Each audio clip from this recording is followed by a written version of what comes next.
Planning and Community Design Commission for May 6, 2021 to order.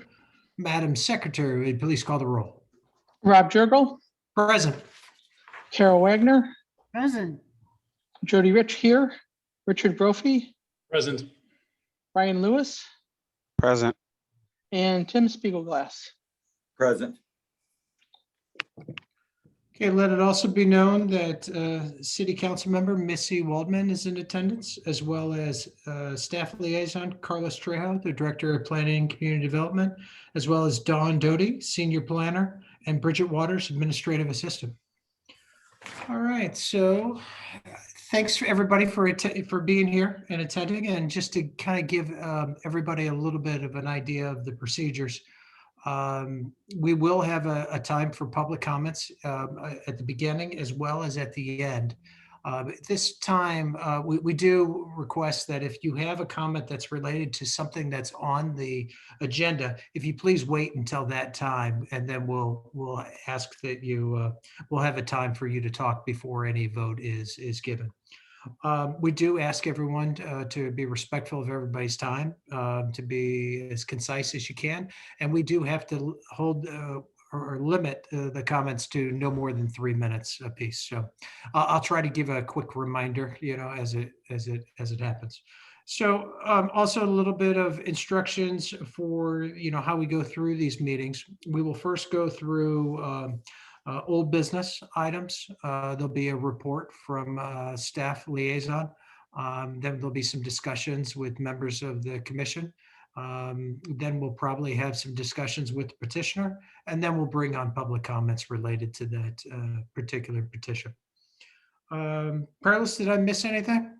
Oh, I know one thing is, when we do ask anybody from the public, we do ask that you state your name and address for the record. And if you could, please keep your video on. If you do just have a comment and you want to, there's a place down at the bottom usually to raise your hand or to somehow acknowledge that you have a comment related to this particular item. All right, Carlos, did I miss anything? No, sir. I think you covered it well. Thank you. Okay, great. So that being said, do we have any public comments, Carlos? All right. If anybody would like to speak before the commission on items other than those that are posted on the agenda, if you can show your hand and I will transfer you over. If you can give me a second, Chairman, just in case there's any lag. And I see none. So. Okay. Well, there'll be an opportunity at the end if anybody would like to have a public comment, just let us know. Okay, we'll move on to old business and we'll go to item A. This is the Opus Group redevelopment project at the Irvington and Rayham courts. Petition type is a MU Gateway District development review, which includes a site plan, community design, concept storm water management plan reviews, and reviews for various plats, special permit uses, and rezoning. The description is it's a proposed 207 unit multifamily apartment development. The petitioner is Ryan Carley, Director of Real Estate with the Opus Group. And the property owner, Carlos, is it still the individual property owners, or did they take ownership? That is correct. They're solely under contract. Okay, so they're under contract. Yes. So the 23 various property owners off of Irvington and Rayham that are currently under contract with the Opus Group. All right, go ahead, Carlos. Chairman, we're just continuing the discussion on the development and review process that we had at our previous meeting. Again, the proposal is to rezone approximately 5 acres of single-family residential property composed of 23 detached single-family homes addressed off of Irvington and Ryan courts. Those properties were privately assembled and placed out for development opportunities, and the group known as the Opus group has them under contract. Opus did not do the assemblage. They obtained or have contracts on those contracts from another private assembler, just to make sure that that's clear. They are proposing or requesting to rezone the property grounds to MU Mixed Use Gateway District and develop a planned development district that would authorize the construction of a 5-story, 207 unit apartment complex with surface parking. We've had the concept review back in early spring. Now we are going through the development review process in the MU Gateway District. It's a 3-phase process. There's a concept review to provide the commission and the developer an opportunity to kind of talk about the broad objectives of our 2006 strategic plan, their goals, and the cities. And then we enter the development review, in which we hope that the developer takes into account the discussion items with the commission and addresses the issues and items, or sets the platform to have a collaborative discussion regarding these type of issues. There are more refined and engineered drawings that are submitted, and you have a better idea of the structures, the height, materials, and landscaping, even up to the lighting, the assemblage, the financing, even a traffic study. And all these items are posted on our website in there. As we've continued through the development review process, the role of staff is to assess the development proposal in accordance to our 2006 comprehensive plan, which the comprehensive plan, the underlying goal is to create what we term and envision as a dynamic sense of place for the city of Olivet. In that, we focus highly on our community development, which is our community identity, looking at how these developments add to our community, to our residents, to our land, and to the overall identity of what we envision Olivet to be, how they help and enhance economic development and its potential in our community, and how it integrates and talks back and forth both with existing retention and new businesses through our community. How they provide for public spaces to allow our residents, both homeowners and business employers, to interact and congregate, and how it provides transportation connections, not only just vehicular, but we look at multimodal connections from the pedestrian level to even that next step to just opening communications or being part of the community as a whole. When we put together the comprehensive plan, we knew that in our review of creating a dynamic sense of place and focusing on these 4 core values of identity, development, spaces, and connections, that the challenges that we were going to address were trust, both from the development community and from our residents, the assemblage of land, which is difficult in an urban environment like Olivet, especially single family assemblage, the impact that these developments would have on existing adjoining residentials, and how we balance that, and how developments fully create an atmosphere of multimodal access and connections. Again, the goal here is to provide not just for vehicular improvements, but for the pedestrian, for the biker, and even for community discussion and connection. The MU Gateway District was written back in about 2012 to further the objectives or the vision of the 2006 comprehensive plan, with its sole purpose to ensure that coordinated redevelopment of land area adjacent to I-170 would develop into a mixed-use gateway for the city, in full compliance, of course, with the comprehensive plan and our other applicable codes. So we looked at the MU Gateway District, both north and south of Olive, becoming our entry off from a regional interstate, coming into our community. So capitalizing both on the regional opportunities and our local opportunities and residences. The goals of the Gateway District were to guide development to create mixed land use destinations with emphasis on density, height, and offices, and educational activities, or housing. More or less, it's saying what we want to do is that we want to limit retail dominating or fully anchoring development. We through our vision of as a strategic plan, the community is saying, that we don't want to become a big box community. And that was one of the visions that the strategic plan and the MU Gateway District tried to articulate. We want to maximize development because we don't have that much land availability and the difficulties of assembling. So we look and encourage what we call the floor area ratio, FAR, or building height. We want to ensure that the street system is coordinated and well managed. We want to ensure that through the Gateway District, we provide redevelopment flexibility, acknowledging the constraints, again, dealing with the property assemblage and the unique characteristics of the properties here and all of that. We want to make sure we're consistent with the strategic plan objectives in the 2006 comprehensive plan. We want to develop a safe and attractive pedestrian environment and minimize and provide minimum standards and regulations that help protect and preserve the value of adjoining properties. And again, balancing those challenges that we talked about, the strategic plan about trust, land assemblage, the impact on adjacent residential properties, and creating that atmosphere for multimodal access and connections. So in the review of the Opus Group redevelopment proposal, our findings have been, at least from the planning analysis, that the project is consistent with, and it furthers the vision of the 2006 comprehensive plan. The project furthers the goals and objectives of the MU Gateway District. It's well in line with the article as written. Overall, the project is compliant with and exceeds the standards of the city's land use regulations or standards.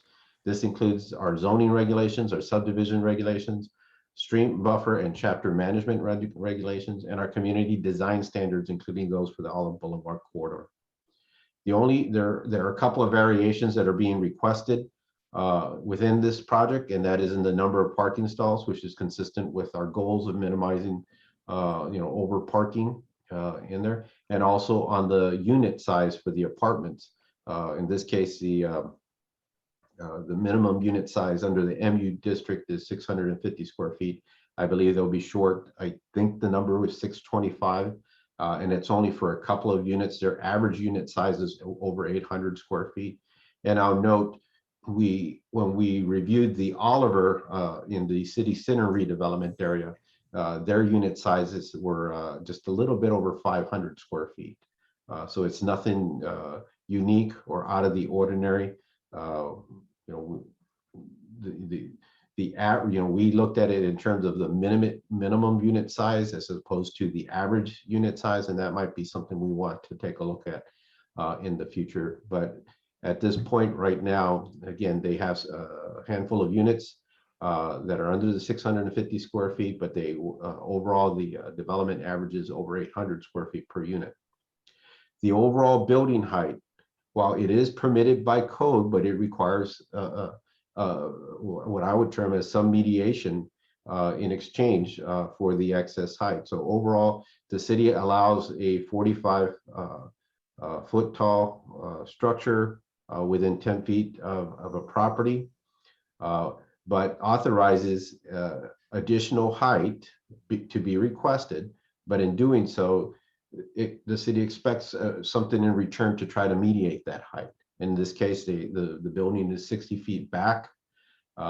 They've worked carefully to kind of configure the building in a U shape and minimize the amount of elevation facing adjacent residential properties, primarily on the eastern side of this. They've applied a larger buffer beyond the 10 foot that's required by code. So they have, going through that checklist and gone through and exceeded some of the minimum standards that the city has found acceptable in exchange for the excess height. We also know, in our review and based on the traffic analysis that was provided, that there are that the intersection of Price and Olive requires attention. With or without this development, the intersection is graded at a level F. With the development, it will continue to be an F, and the city is cognizant of the issue and is working on ways of finding opportunities to improve that intersection. And we've had discussions with the developer in assisting us and participating as we look for these opportunities and ways to improve the intersection, and they've been cordial to do so. And we also recognize that that the development itself will have an influence, as noted by some of the residents along Hilltop, on the residential properties on the east, on the eastern side of the boundary that address off the Hilltop in there. And again, we look at where and what have they done that goes above and beyond code to take that into account, that issue exists, and what have they done to go beyond the minimum standards that the council has said have been acceptable. And again, they have done so, but we recognize that there are still concerns. This is property. This is tangible stuff that people own and have vested rights within it. And I think the city, as part of the comprehensive plan process, is working diligently to help mediate that or find means to we've had discussions about the increasing of the buffer. There's some screening things that the developer will talk about, but the city has also talked to the development community about the opportunities on the Hilltop side bordering this property and taking a more active or proactive role as opposed to ignoring that there is an influence in there. And I think we acknowledge that. So in tonight's discussion, we've gone through the project. I think there was several items that the commission had talked about. One was about the screening on the porches, the bays. I'll let the developer talk about that. But some of the things I think from a staff perspective that we want to hear more is about, and consistent with our strategic plan is, what makes this development our development, Olivet's development. And I'd like to hear more discussion from the developer, because community identity being part of the 4 core focus or value areas of our strategic or our comprehensive plan, it is important to see what have they integrated into this development that differentiates this and makes this more Olivet. To talk about the buffering and the balance along the detached single family residential properties on the east, to talk about the public space, to talk about the connecting the Arrowhead Hilltop area, which has for a long time been disconnected from the community. The city's been working hard to reconnect this entire neighborhood back into the fabric of the community. We're with Olive Crossing. We'll have a north-south connection over Olive Boulevard, which is very difficult because of the amount of traffic that's on Olive. We worked hard to extend the sidewalk system from Dillman eastward down Dillman Industrial Drive up to Price, and now we have an opportunity to finally connect the two, the sidewalks on Hilltop with the sidewalks on Dillman Industrial. And give that that opportunity for the community to be connected with the rest of all of that. And to talk about traffic, we know that based on that traffic report, that again the overall condition of the intersection at Price and Olive, and that's where they will be accessing, is at a grade level F. And we know over time it will get worse, and it is an important intersection. So on the city's side, we're taking a more proactive approach. We've coordinated and contracted with the same traffic engineer that the developer is using, and not because the developer is using them, but to put together various options and scenarios to help improve the traffic, and not just on Price, but to look at the Hilltop, to look at Dillman Industrial, and even to go all the way down westward to Dillman in an effort to improve or better manage traffic at those interchanges. One thing I'll note, when we look at the grade level that was provided in the traffic report, and we saw that as an F, and that is failing. That's not great. But ideally, what you want to do is get towards maybe like you want to improve, you want to try to go for a C, but in no way do we want to go for an A. That's the first time, thinking about, everything we do in schooling and all that you want an A. But an A is meaning that you're over designing the thing, and for a majority of the time, the traffic's not going to be there, and that's unfortunate because you in there. But you want to get more towards that C level, and we're looking at different means and opportunities to do so, and we're in discussions with the developer and looking at those. So I think that kind of summarizes some of the discussions from the commission level. I just want to make sure. And I do want to talk about, again, we're cognizant about the sensitivity that the development will have on the viable use of those properties on the eastern side of Hilltop, or excuse me, the western side of Hilltop that border the eastern side of this development. And we did take a look at, what has the city done in the past as we tried to balance this, just like the strategic plan said, this is one of our challenges. We did go through some of our various projects to look at building height and setbacks provided. The best examples are probably at Olive Crossing, where we have the highest proposed heights of 64 feet, 89 feet, and such, with setbacks that were 40 feet, where buildings were set back 40 feet from the property lines. And in this case, they're proposing a 5-story building. I think they refined the overall height, and they can address this better than I can. But I put, a maximum not to exceed of 70 feet. But they're providing a 60-foot setback, which is far above and beyond any of the recent developments that we've had within our community, and far exceed those that are the required minimums by code. But I don't, in no means, want to say that should address the concerns and issues. They have valid concerns and issues.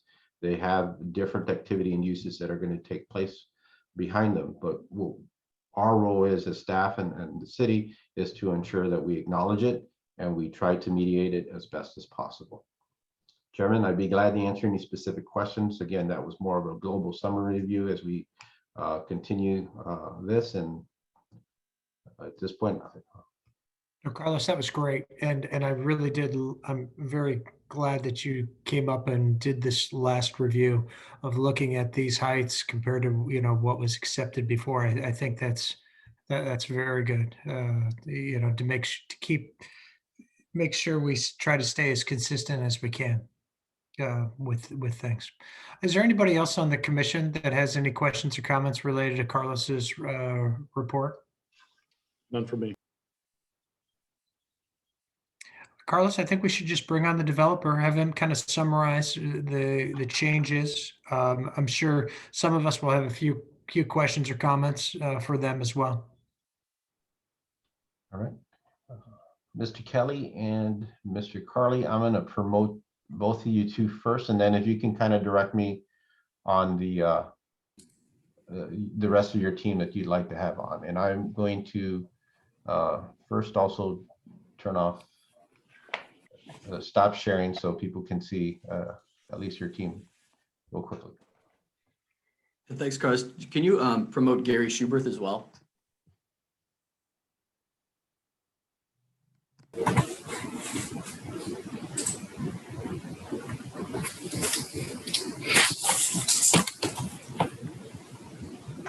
Somebody's got a lot of background noise.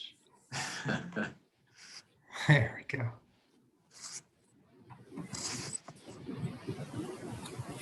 Appreciate it. Good evening. I think we have a presentation that we'll pull up here, and really the intent of this evening, we spent quite a bit of time talking through. What's that? I think we're getting some reverberation.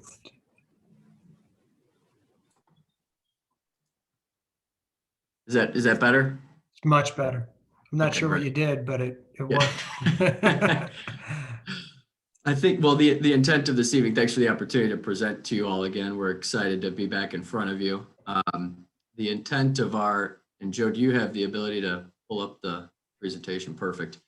Really what we'd like to do is just, in follow up to our meeting a few weeks ago, is address some of the questions and comments that were raised in addition to directly addressing some of the comments that Carlos made. So a much more abbreviated presentation than when we were in front of you last time, as we had the opportunity to address several items. So we'll run through our presentation and then of course we'd be happy to open up for any questions or comments and any additional clarification that we can provide.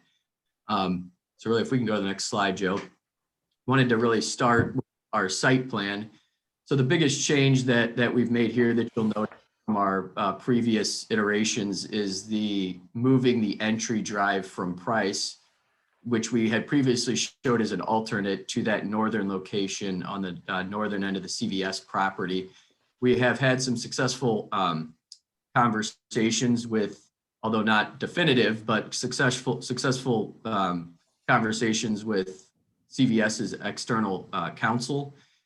They're reviewing the easement at this moment. So we've seen some forward movement there, and we have an indication from them that this will likely be an acceptable location if we can come to terms on the easement agreement itself. So this gets rid of the commingling on the CVS curb cut that was previously proposed and shown. So although that agreement is not completed and done, we're at the beginning phases and have had some positive conversations with CVS's counsel. So we're still working with city staff and discussions of the pursuit of an alternate curb cut on the city-owned parcel there on the Public Works building, just to the north of us. Again, as an alternate, if we're not able to successfully come to a conclusion here with CVS. And then some of the other changes we made here, we've added some tabletop walkways at the nodes along the, so where Joe's cursor is. Yeah, so up there along Alice Place, we've added some traffic calming tabletop walkways where we've got the pedestrian nodes that are kind of a link to the Great Rivers Greenway that we're proposing here as a part of this project. So you'll see two at the top there along Alice entering the property.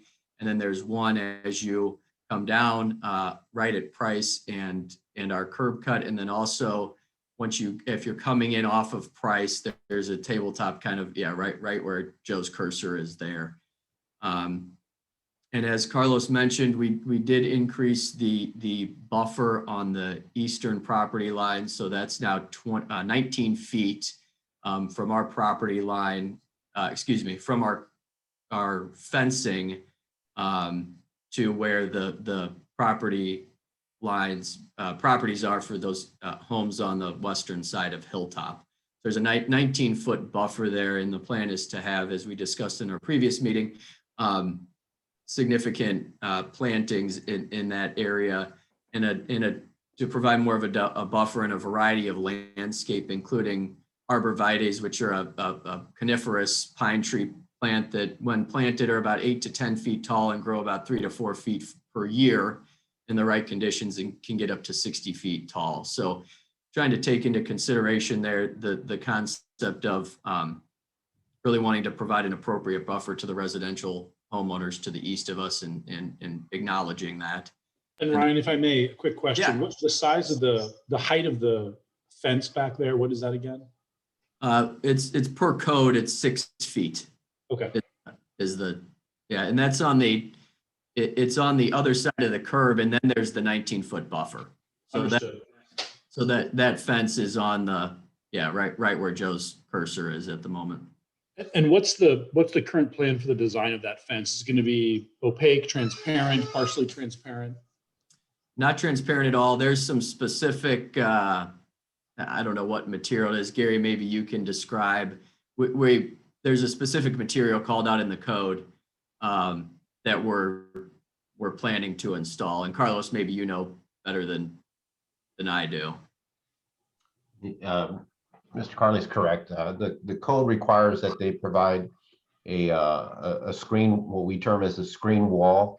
Qualifications for the screen wall can be stone to a resin type of material, but not vinyl, not wood, and not chain link. Great, thank you. Absolutely.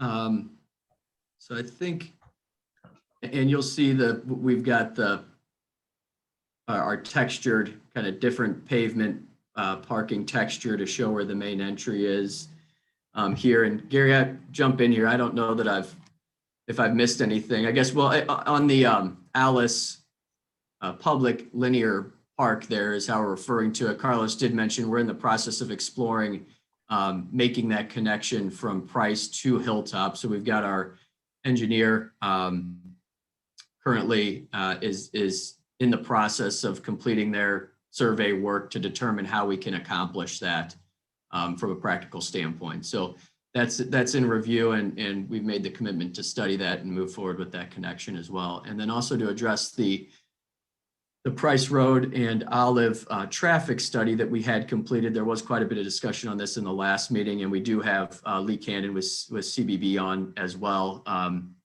if there's any specific questions for him. But we are prepared to participate in alleviating in some fashion the traffic concerns there. So I think the city's currently studying, as Carlos described, how we accomplish that, and we're happy to be involved in that process, as well as we acknowledge that although we aren't the cause of the issue, we're certainly not we're adding to the potential issues that are there.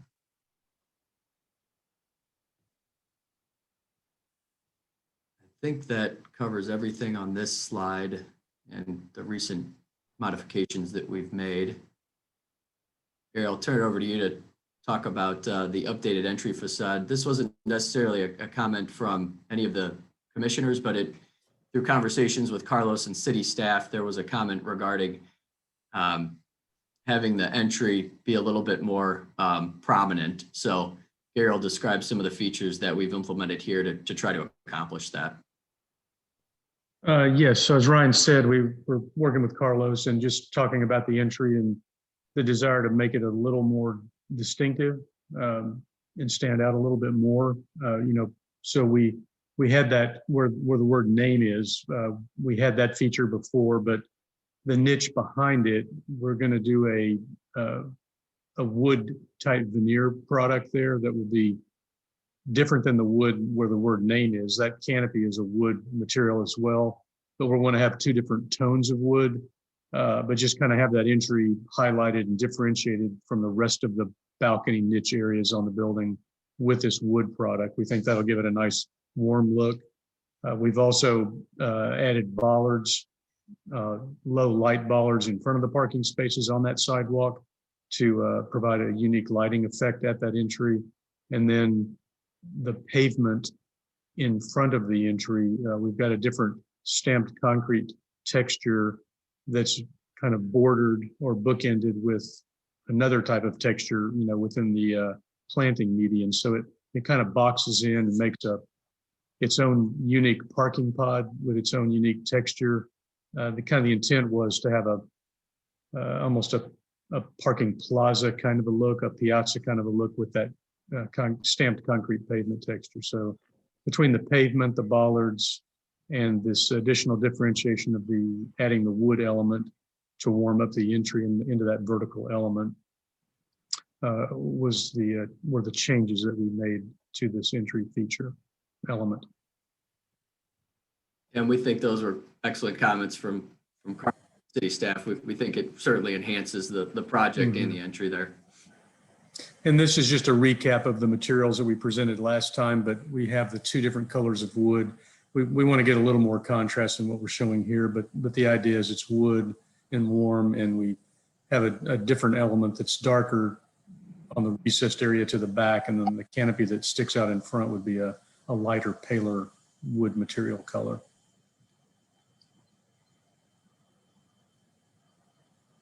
And then another comment from the commission was asking about the balconies and placement and being able to see the residences to the east.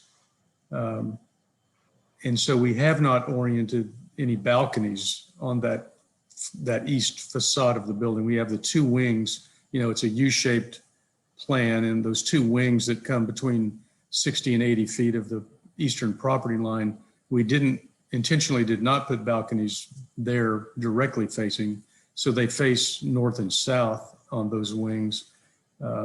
So people don't, directly face them, but we did add where you see this perforated metal screen. It's something we do where we have balconies, 2 balconies between units where they're shared. We have this type of screen as a privacy screen. So I think that'll sort of obscure the view from the eastern property owners that we abut and kind of focus that view to the north and south. So we made that change as well. And we think architecturally, this is a good solution as well. So it'll be on the 5 balconies on this southern side of this wing and the 5 balconies on the northern side of this wing. So 10 balconies total on this southern leg that's closer to the residential on the east. Yeah, we think it's a subtle architectural feature that doesn't overly dominate the overall look of the building. I think that remains as we had it before. But still accomplishes the Mhm. which is the intent.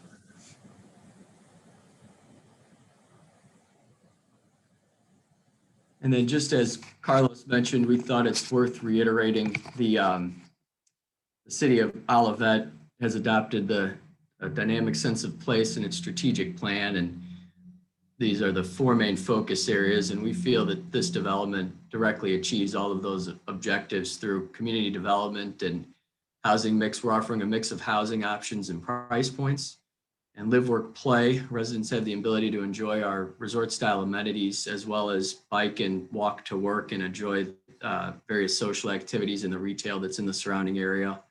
And the development scale will increase the density and design while transforming the character of the neighborhood. And again, that's really what's happening here along this corridor is a transformation.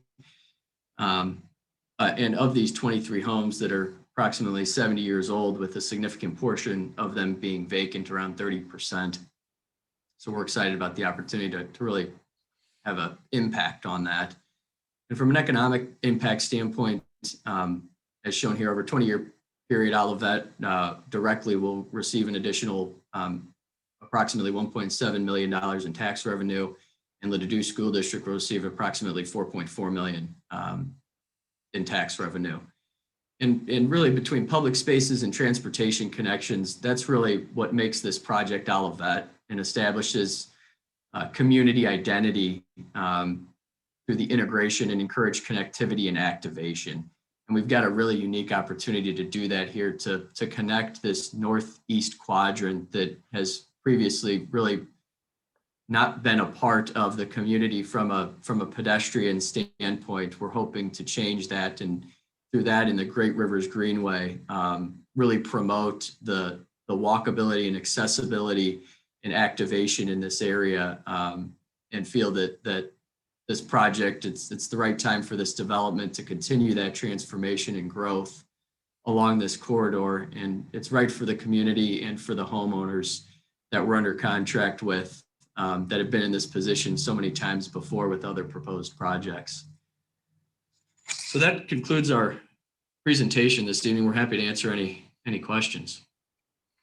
And we do have our many of our consultants on the line as well, if there's any specific questions for them as well. Guys, thanks for all those, that presentation and the changes that you implemented. We do appreciate and we acknowledge that you guys are listening to us, and we appreciate the, kind of the positive cooperation that you guys bring to the table. So thanks for that. We think it always ends up that it enhances the project. So we feel that way here and appreciate the input. Is there anybody on the commission that has any specific questions? Chairman, I have one question, if you don't mind. Yeah, go ahead. And I'll apologize in advance. I think I may have missed one of the prior meetings where some of this was addressed. So if you're repeating yourselves, please excuse me. But I think early on in the process, I asked if there was any way for us to control the amount of physical parking that surrounds the building. And I'm curious whether there have been any steps taken to try to address that. I know at one point I asked whether there was a possibility for underground parking or perhaps a garage type approach instead. I think the response I got was that's more expensive. Not to be too pithy about that. I understand expense is significant, but I'd like to understand what, if anything, the team is undertaking to try to address that concern.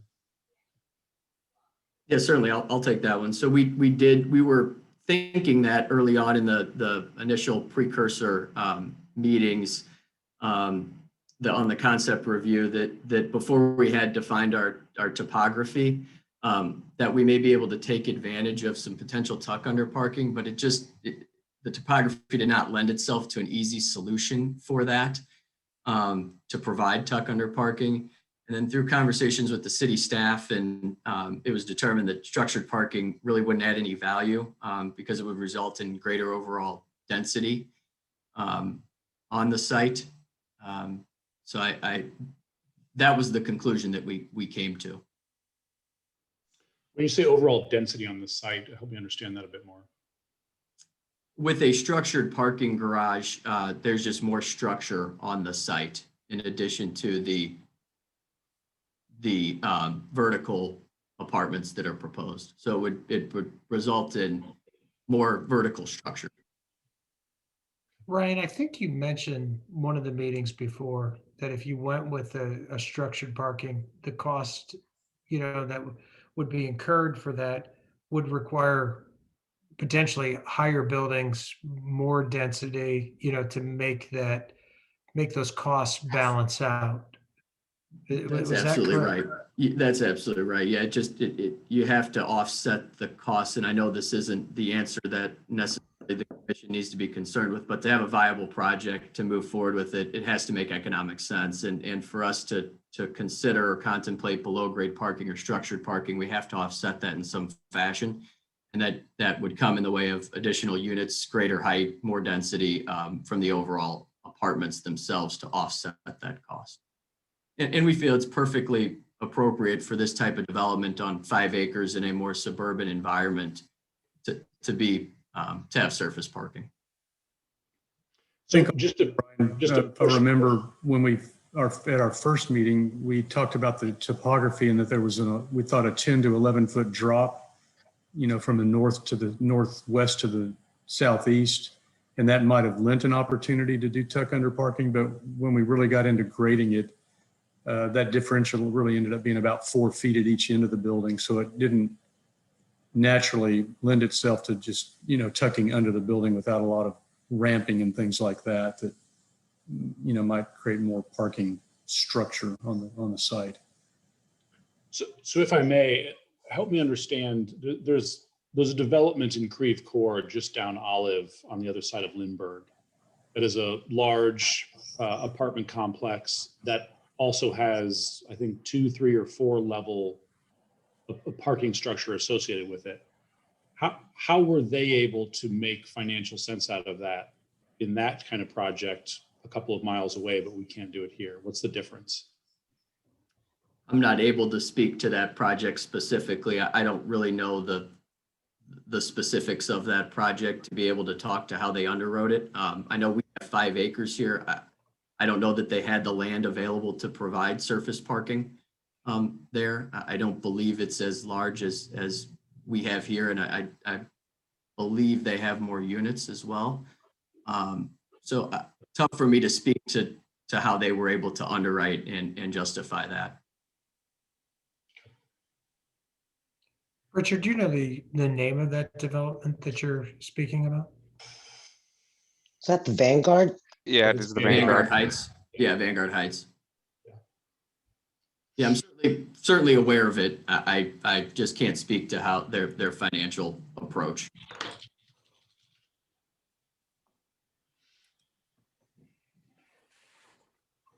Any other questions or comments? Go ahead, Missy. Thank you, Mr. Chairman. Gentlemen, thank you for your review. I just want some clarity with regard to your conversation of the entry feature changes. To me, it looks like what we will all call stamped pavement versus like what we have at City Hall that really was bricks to make that feature look that way. So it looked like you had, the stamped pavement in your entryway, but then right to the left, you're going back to asphalt for the rest of the parking lot. Is that correct? Or will the stamped pavement be throughout the whole project? And what will the material be of the stamped pavement? Will it also be asphalt? Do you want me to talk to that, Ryan? Sure. So we, and now maybe we want to pull the site plan back up, but we, as part of the comment about parking and how much visibility there is to the parking around the building, we did do changes in the material of the, I call them bands, parking bands, and we realigned the planting islands to face each other there where the arrow is. And then we have that brown strip. So that would be a stamped concrete that would look like a brick paver. And that would be aligned with those two planting islands. And so we tried to break it up and create more visually manageable pods of parking pods, parking bays. So there would be asphalt, which is the dark color, and then this brown color, the dark brown would be a stamped concrete to look like brick. The gray area of texture right in front of the entry would be also a stamped concrete, but it would look more like maybe larger stones. Think a little larger texture there to differentiate where the entry is. So we have these ribbons of these dark brown brick looking stamped concrete areas, again, to visually break that up with the asphalt. So, you know, it's not a long run. We try to break down the visual run of the parking areas. So you're primarily, lighter your color- asphalt, your Pardon? asphalt, but the other material, your asphalt, but the other material is a cement. Yes, And you're gonna stain the cement to where it will, That- it that's could correct. fade? There'll be Okay. a Okay. pigment in the concrete itself to give it an integral color. It won't be painted concrete. It'll be integral to the mix. They have colored pigments that you put into that concrete mix that's Okay. permanent color, and then they stamp it to get that texture of brick or stone type of pattern. I think it's also, I'm sorry, go ahead, excuse me. I was just say thank you, and thank you, Mr. Chairman, but go ahead, I'll hear what you have to say too. Yeah, I think it's also worth noting that the building itself, the finished floor elevation will sit about feet below Price and about 3 feet below Alice. So you really won't have this view. You're going to see more building than parking, I guess is really the point that I'm trying to make here is if you're driving on Price, we've only got, you know, one row of parking here and 2 rows on the backside that are just really not very visible unless you're looking at it head on from Alice. And even at that, we're 3 to 4 feet below Alice. So you're coming in at a lower elevation from Alice into the site itself. So just to make sure that the commission is aware of that point as well.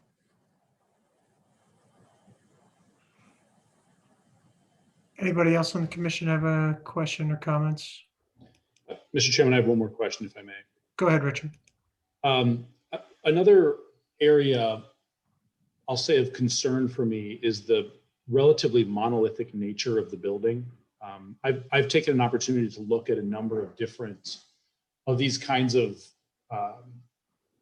developments around St. Louis, and some of them, a decent number of them, have more articulation. We've got more change in depth, things sticking out, things falling away, changes in height. This is fairly monolithic, which is something that we do our best to avoid with our residential homes, and I think is something we should be doing on our commercial developments as well. I'm wondering if someone from the Opus group could address that. Number one, share your thoughts. Feel free to disagree with me if you like, but also if you do agree, is there any possibility of making some design tweaks to get a little more articulation in the building? Yeah, I can speak to that. Maybe we put one of the rendering views up that we had. You know, it's something we look at all of these buildings. You know, how much variety and differentiation do you do in the building? How monolithic do you make it? There's kind of a balance of, do you get too tricky with the looks of the building? And we feel like this is a nice balance. I don't know, can we pull a rendering view up, or maybe I don't know if we had the one from do we have the one from Alice or the one on the cover that we had? Yeah, I've got the one on the Corner. cover right here. Yeah, so what we did was we worked with, what I've found is if you get much more than 3 materials or colors or even 2, the building can really get very choppy looking. It can get just a lot of visual stuff going on that, Yeah, I agree with that. I don't but it's a balance, we look at that, we go too far, we go too minimal, and we feel like we have a good balance here. So what we did was the brick, for some warmth, we pulled that brick up on the corner of the building to kind of anchor the building and bookend those corners. We do have brick continuing around the base of the building to visually ground the building.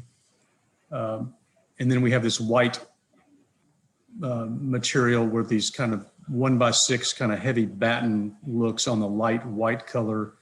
Then we have the darker color that recedes back where the balconies are. So that's where we start to get this rhythm of in and out. The balconies are recessed, roughly 4 feet.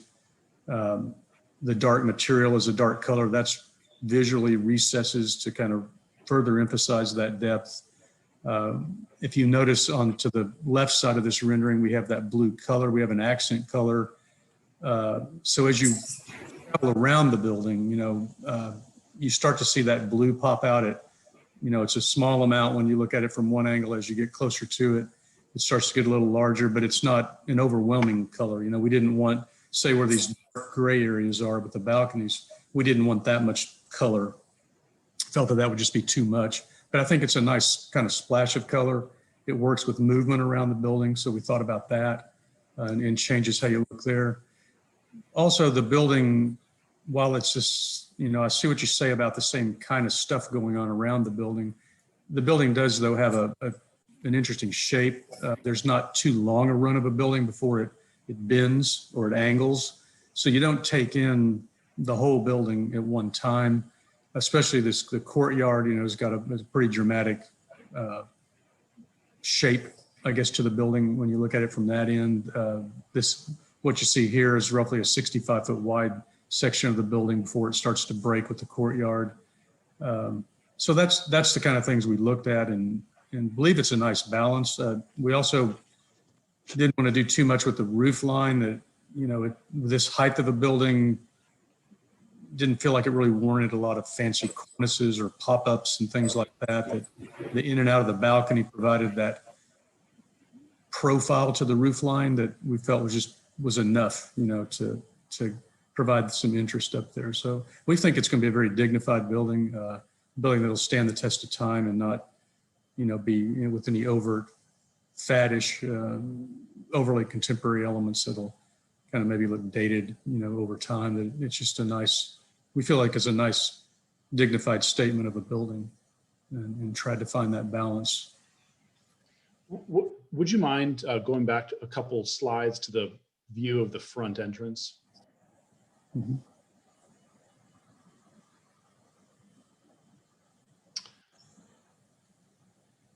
I guess, and Gary, I took to heart what you said, and I agree with a lot of it.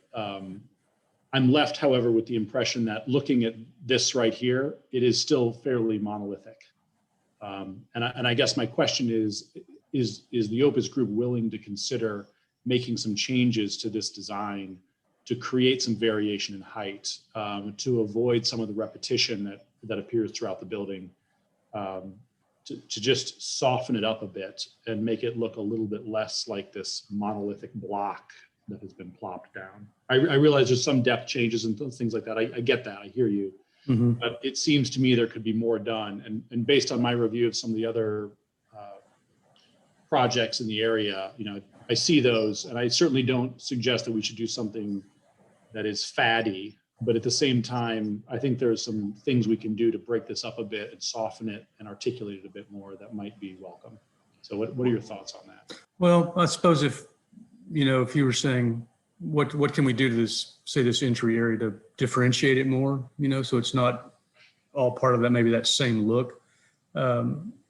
We could, and I'm not maybe contradicting myself a little bit, but, I talked about a pop-up feature But there could be an eyebrow type feature, say at the top of this wood run that goes up the middle of the building. We've kind of got this reveal of wood, of a different material that changes. We could kind of put a lid on that at the top that either maybe a trellis feature or of some beams or things that popped up above that roof line just a little bit, a couple of feet. That could almost cap off that whole vertical feature. So you've kind of got a bottom, you've got that canopy that comes out, and then maybe at the top, there's another, maybe a lighter wood element that that kind of caps that off. So we could kind of frame and encapsulate bottom and top that middle entry feature there to do a little bit more with it. Yeah, We thought about widening wood further left and right, and we were looking at that, but it seemed that it got to be too much wood, and the wood wasn't as special, was kind of maybe narrowing it down and focusing a little bit. Yeah. Kind of felt that focus is, focus for the entry is important. So just trying to make a nice singular statement there, but I think, I could see putting something at the top that, Ryan, I don't think that would, hopefully that wouldn't bust our budget or anything, and kind of cap that off in a nice way. Is that something that heading in the right direction for you? well, it is, and I don't want to speak for the entire commission. If others have a different view, feel free to disagree with me. Carol had a question or a comment, I believe. So if it's on this particular item, let's hear from her. Yeah, it is on this item. Richard, I don't agree with you, frankly. I'd be more concerned that if they add more embellishment to the facade, that's going to start to get too busy. And I kind of like the simple sort of look. I don't think of it as being monolithic at all. I think that it has a fair amount of articulation.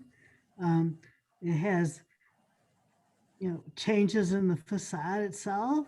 The windows are different, and there's a lot of things going on there, and I'm kind of concerned actually if they add more, if it will start to get too fussy. You're not allowed to disagree with me, Carol. No. I'm sorry. I'm joking. I don't have your design sense, but I do like the simpler type of look. Yeah, I don't disagree that things can go a little bit crazy too. I mean, I know another one of these developments, The View, which is also right next to the Vanguard in Creve Coeur, has a lot of stuff going on. I think maybe too much. In my views, I'm sorry. I agree with you. I think that it is, and I think I know the building you're talking about, and I think it is too much. It looks like maybe my 5-year-old got a hold of the Legos, Right. but I do think there's something in between where maybe a little bit of a flourish here or there might do it some justice. So Carol, I guess what I propose is maybe we could add a little something here or there, see if they'd be willing to humor us with a render or two. And if we don't like it, or so be it. But I'd love to take a look at something, a little something along the line that Gary was suggesting, just to see if it makes it better or worse. Let me ask you a question, Richard. Is it the taller white columns, if you will, that bother you, that kind of repeat itself? Yeah, it's a good question. I guess that's part of it. It's just that everything's the same height. There is a lot of repetition, and the white is what makes it look a lot like there is a lot of repetition. So that's how I would answer it. One thing worth noting there is that this specific rendering, the sun is shining directly on it, making that white look extremely bright, which isn't quite representative of what it would look like when built. Fair enough. Also, let me ask you this just from a procedure standpoint. We were, of course, hoping we could maybe get this through with a vote of some, a positive vote tonight. Is this something that we could work with staff, with Carlos, and work on this post tonight and in any way, or is this going to stop the vote process, I guess, or the approval to have to go back to the drawing board, I guess, on it? Well, Yeah. go ahead. No, please. I think we should probably kind of take a little survey among the other commission members, feel how strongly they feel about it. Um, I agree with Carol that we don't necessarily want to be doing major, changes and adding things. If there's small tweaks, I'd be fine to have, Carlos work with them, on that. Richard, we've heard from Richard. How's everyone else feel about it on the commission? Chairman, and my apologies, but I would advise at least to hear some of the public comments before having that, that discussion of whether a vote would take place tonight or not. I think from our end, we are prepared, but I think, No, it's a very good point. it would It's a be very good good point. to hear. I agree. Okay, so we'll table that discussion now. We'll let everybody think about it, and stuff. And if there's any more particular comments on the commission, let's go through those, and then let's get to the public comments, because I do see a hand raised. Mr. Chairman, if I could ask one more question, because it's a question that comes to us all the time with Ameren UE. Mhm. Gentlemen, are you intending to put in any electric car charging stations within your development? Have you had any conversations with Ameren UE on partnering with them? They would love to see these begin to be in new developments, and we're going to have a few new developments in our community. And so I'd like to know where that's at. The answer is unequivocally yes. It'll be required to accommodate residents. They'll want that, so we'll deliver. And we know that Ameren, in the conversation, the answer is yes. We have had conversations with Ameren. They do have programs in place to actually facilitate that. So yes is the answer. How many and where will they be located is to be determined, but yes. Just to piggyback off that, Ryan, is we did install them in our last two multifamily assets here in St. Louis and gained some experience on the best way to get that done. How many stations did you put in? Rough number. Two at each. Yeah. And that was directly from the management team on how many they believed were needed. Are they being used? They are. Yes. I almost think you might need more than two, but I guess it's all about demand. I don't disagree. Yeah, if they're not being utilized, they can just be used as parking spaces. So I would agree that we would contemplate, especially with the way that those buildings were now built 4 years ago. So times have changed significantly since then on that front with electric vehicles. So yeah, I think that's a solid suggestion for sure. I think we would have to install more than two. And if I could just chime in on one more thing, because Ameren UE gave me the training about this. So previously they had specific, charging entities, and those patterns changed. And I don't know whether we are into a standardized electronic car plugging system yet. So let's just say we're not. Would whatever you're doing today and whatever is your plugging system, as my father would say, male to female, would there be the ability to upgrade whatever those, elements would be if there is a change in how electric cars and the plugs get charged? Yeah, what we've previously done is by universal charging stations that are not for a specific manufacturer, if you will. But as long as we have the power to that specific location, we have the ability to swap those chargers out. Now, they're not inexpensive, but if they're not being utilized and you would want to upgrade them per the demand, we would have to meet the demand of our tenants that want to be in the building. So we would, or our residents. So we would try to accommodate that if that changes over time. Mr. Chairman, thank you. I'm not usually chatty, but these are a couple of things that have come to our attention as leaders when we're talking about new development. So thank you for the time tonight, everybody. No, it's great information and great discussion to bring that in, to this, John. So anybody else on the commission have particular items before we go to public comments? Seeing none, Carlos, let's hear from the public. Carlos, you are muted right now, just so you know. Chairman, I see one hand right now in the attendees area. Actually, there are now two. I'm going to promote Mr. Larry Koenig. Mr. Koenig, you're being transferred over as a panelist, and if you can unmute yourself and allow for your video, would be greatly appreciated. Okay, am I on right now? Yes, sir. You are, sir. Thank you. Okay, I have some comments to make, specifically the drawings that show the section view through my yard is what's going to, what it's going to look like.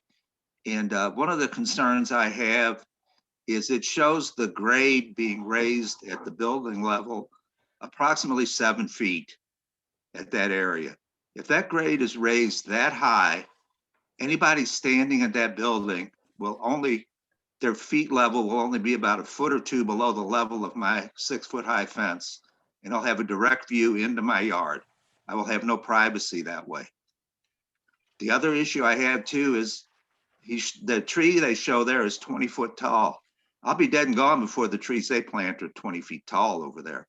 And the other problem with planting that heavy amount of trees there is all the power lines that serve all the homes on Hilltop run back there. So Ameren is not going to let those trees get that high to screen them. So they may have to consider actually putting our utilities underground if they want to get a screen that grows that high.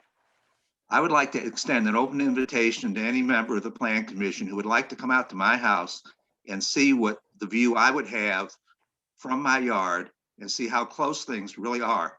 Looking at it on paper is one thing, but if you actually come out here and see what it looks like, you'll see why I'm so against this project.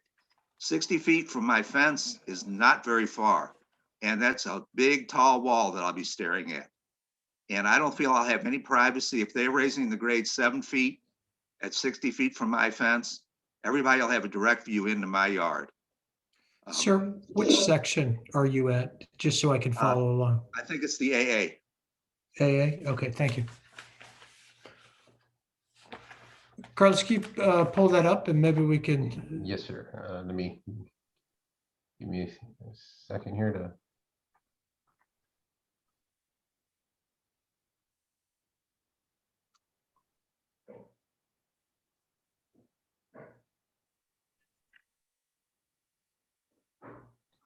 Just to make sure the location, Mr. Koenig, I believe this is the home here. Yes, And then is that just a detached garage or shed? shed. Okay. And then the overhead lines are kind of, I would assume, in this brush area. Right, straight through there. They run right along the rear property line.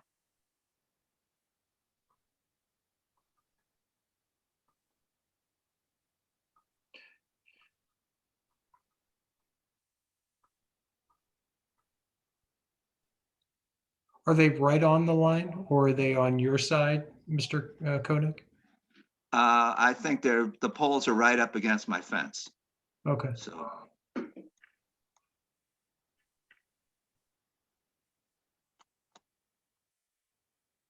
Okay, Chairman, I believe I have Mr.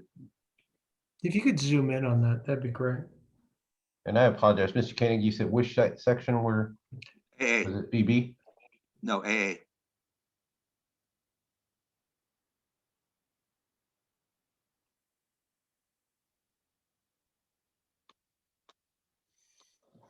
So based on this, it looks like the idea is to plant the trees to the west of the utility lines.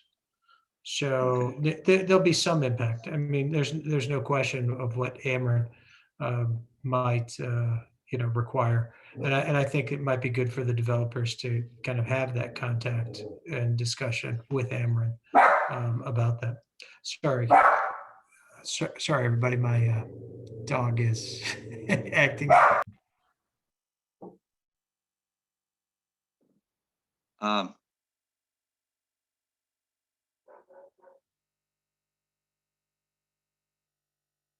By placing the, am I still on? Yes, sir. By placing the screen wall at the edge of their parking lot and then putting that 19-foot wide area of vegetation in there, aren't they creating a no man's land in between that could be a haven for trash and other things to end up over the fence and just make it hard for Ameren or Charter or AT&T to get back there and do maintenance on any of the electric lines? Wouldn't they be better off actually coming back into my yard and replacing my fence with a taller fence or a new fence that was a solid fence that would at least give me some help? Because right now it's going to be down at the bottom, and I don't think it's going to end up being much higher than what my fence already is. Well, I think that, sorry, guys, not sure. I'm getting an echo now. Is this better? Okay. I mean, the property is going to have to be responsible for maintaining any trash or anything, like that, and make sure that their property grounds are well maintained. And if there are issues that, I think you're going to have to notify, all of that so we can, address that with the property owner. As far as building a fence on your property, I think that's just going to add a lot of complications, because then trying to get approval from all of the property owners to build on their land, and I don't think Olivet would even allow that. So, I mean, I understand what you're saying, and I get it, but I don't think there's necessarily. Then just place the fence on their side of the line.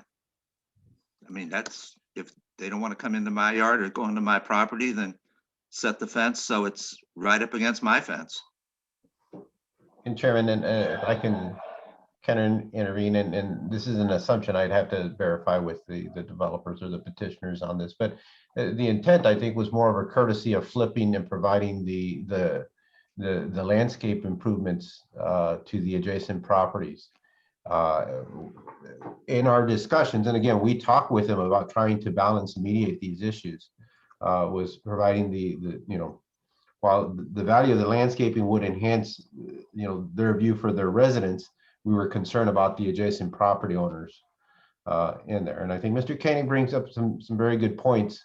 And I mean, we'd have to talk to the developers, but I think the objective here was, let's flip it around so the residential properties get the landscape enhancements and that value, and the fence face, the development, as opposed to the other route. Every other development has been reversed. This one, I'm correct me if I'm wrong, Mr. Carly or Mr. Kelly, was more as a courtesy to try to, that was one of the steps trying to mediate this. Yeah, I'm happy to address that. So the fence itself is not at the lowest elevation.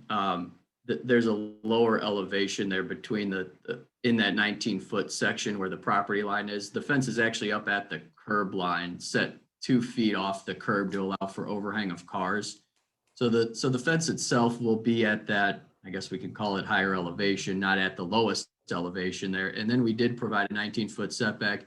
And part of the reason, not only because of some of the commissioners' feedback as it relates to the setback, we increased as well to provide additional planting so we could stay out of the way of the overhead Ameren lines.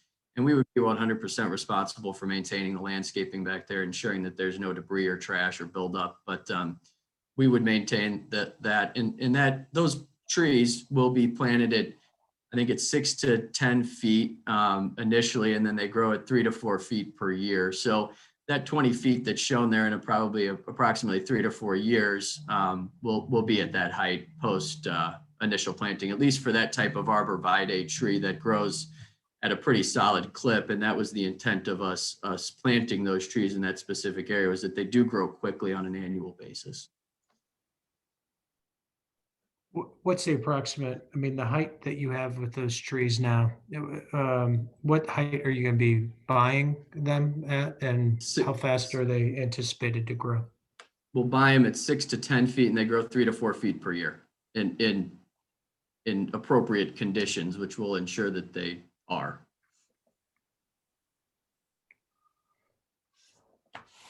Okay, Mr. Koenig, thank you very much for your comments. We'll, Again, I would like to invite any member of the Plan Commission who would like to come into my yard, take a look, and get a better feel for what is going on. Because I think looking at it on paper really does not just give it justice on what it is. I'll send my contact information to Mr. Trejo, and he can pass it along to any member of the commission that would like to come out here, look in my yard, even come into my house, come in and look out the view that I have out of my kitchen window. Because from what I'm seeing now, if I look out my kitchen window, the proposed grade is going to be raised so high enough that when I look at the existing house that's behind me, the grade will be about the level of the middle of the double hung window on the back of the house that faces my house. And that's why I'm saying that I think that they're going to have a perfect view into my yard for quite a while. That's all I have. Thank you. One other thing I do have, one other question I do have. Has the city or anyone checked into what would happen with our fire rating because of all the tall buildings we're getting?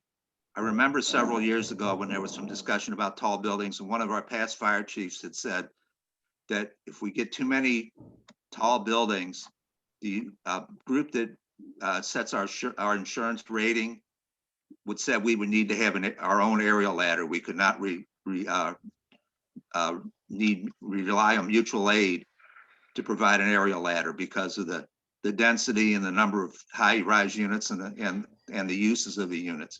Has anyone looked into that to find out if this, and I know we've got the Oliver, we've got the hotel coming in across the street. He's got some tall office buildings going in across the street. Has anyone from the city or anybody checked into that to see if this building may be a tipping point that would force the city to have to actually invest in an aerial ladder? thank you, sir. I mean, I think we get your comments and it's well taken.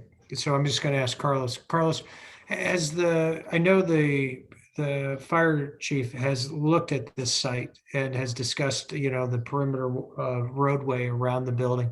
Has he brought up any of those comments at all about this being a tipping point for the ladder usage? Not specifically to this site. I think Mr. Koenig brings some good points because it is a discussion we had when we adopted the 2006 comprehensive plan. We acknowledged that we were looking for higher heights and that there would be a change in services and other needs. And the way the city has been addressing those over the past several years is through those mutual agreements. And as we increase the value and investment along that corridor, I think you're right. We may someday, invest in a ladder truck, but these discussions don't happen in a vacuum or without their input or insight. Right. And just to clarify, Mr. Chairman, we did have conversations with the fire chief, and if we'd like to promote Josh Barkus, he's the one who spoke with them directly and can answer that question, as well as some of the grading issues that have been brought to light here. So I'd be happy to, if you don't mind, Carlos, if we can promote him, he can speak to those Chairman, issues is that okay? specifically. Yeah, no problem. All right, Mr. Barkus, you should be coming in as a panelist. And I'm going to stop the share just so Mr. Barkus is visible and people can see him. Good. And then I can go back if need be. Thank you. So yes, early on, we did have a discussion with the fire marshal regarding this project. And when you are over 3 stories, that's when you have to provide an aerial apparatus roadway around the building. So what that means is that the roadway has to be 26 feet in width to accommodate an aerial apparatus truck. So the north, west, and south sides all provide that 26-foot wide width should whether Olivet purchase an aerial apparatus truck or a neighboring community have to bring one over to fight a fire, has that access. We were not required to provide the 26 feet wide on the east side, and that's because there isn't enough building. That aerial apparatus can't reach across the amenity area to get to that side of the building. So the 3 sides meets the areas that we need that. In regards to the section, as Ryan had mentioned, when we had our last presentation, we noted that those trees weren't necessarily the installed height, but it was a height that would be achieved over a number of years. and that was what the section was meant to represent. So we could always revise that section as necessary. If you zoom back into that section AA,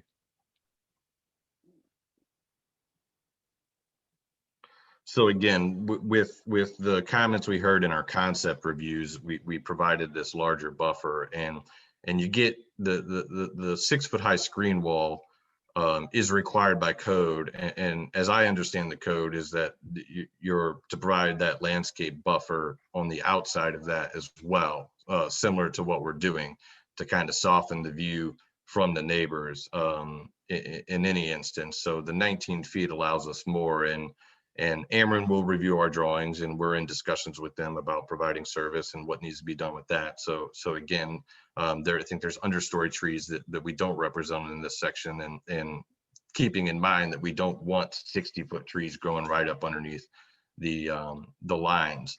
As far as the location of the screen wall, as Ryan mentioned, it's higher up the hill. So I guess in my thought, the closer we move it to the eastern property line, the less ability that it will screen anything, because it's at a lower elevation, and the backyards of the houses on Hilltop from the shared property line, those backyards slope to the west. So as you head towards the house, the finished floors are higher. So your eye view is always going to be higher there. So the higher we can place this fence from that low backyard grade provides the better opportunity to screen some of that view.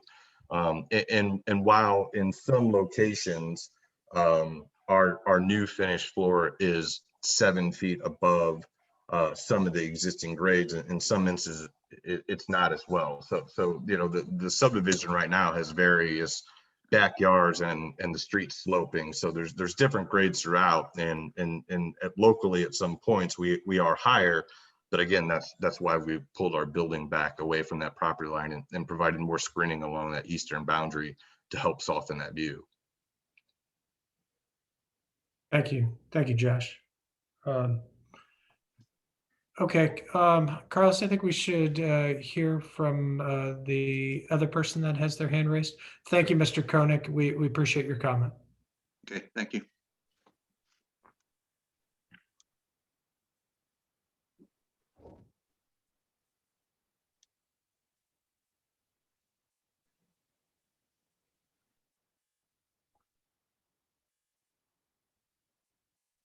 Okay, Mr. Habron, I'm transferring you over. Again, if you can state your name and address and have your mic on along with your video, that'd be greatly appreciated. So my name is Michael Habron. I live on 9034 Watsonia Court, off Old Bonham Road, and I guess first of all, I like the general idea of this project. It seems like a pretty good move forward for all of it. Increasing density a little bit seems to be like pretty good for the environment, and it seems like it's a pretty good like step forward in the right direction for like, it gives us a better incentive for like better public transit and stuff. But I do have a couple problems. First, the main one is just like how it looks on the faces on the sides. Like I think from the side where it like bends in, I think that will look really good. But on more of the sides, it does what you guys talked about earlier. It does sort of seem like a monolith almost, like, and I feel like it probably will. It seems like the type of thing that would look much better in person than on like a render. But I feel like especially like the front of the building, I think maybe either like some height variance or maybe just like bringing out like the parts in the front like a little bit further. Like I think the like two black areas surrounding the like front door, I think maybe like those could be like a bit bigger and maybe that would look better. But generally I think it looks pretty good. And then I also have two questions. So the first one is like, I think I read somewhere that this is supposed to be connected to the Centennial Greenway. Is that happening? That is correct. Okay. And then the second question is, so you guys have said that there's going to be like a range of prices for the tenants. Is there like that's like a pretty broad idea. Is there more like a little bit more specific, like what prices, like not like like perfectly specific prices, but like generally like how affordable would this be? Ryan, I think you gave a range of lease prices, I believe. You're muted, right? Okay. Sorry, I'm checking my notes here. Joe Kelly, maybe you can. I've got it. Yeah. Thanks. Yeah, our alcoves. So we've got alcoves, 1 bedrooms, 2 beds, 2 baths, and then going all the way up to 3 bedrooms. And those would range from approximately $1,400 per month to $3,000 up to those 3 beds. And we're still solidifying the pricing on those. That's very early on pricing. We're, in other words, we don't want to be held to that. We Right. may potentially fluctuate depending on, demand and what we see with the market here. So that's where we're at right now with our pricing. All right, thank you. Michael, appreciate your comments and thanks for your interest. It's greatly appreciated. All right, Carlos, any other comments? Yes, I have. Yes, I do.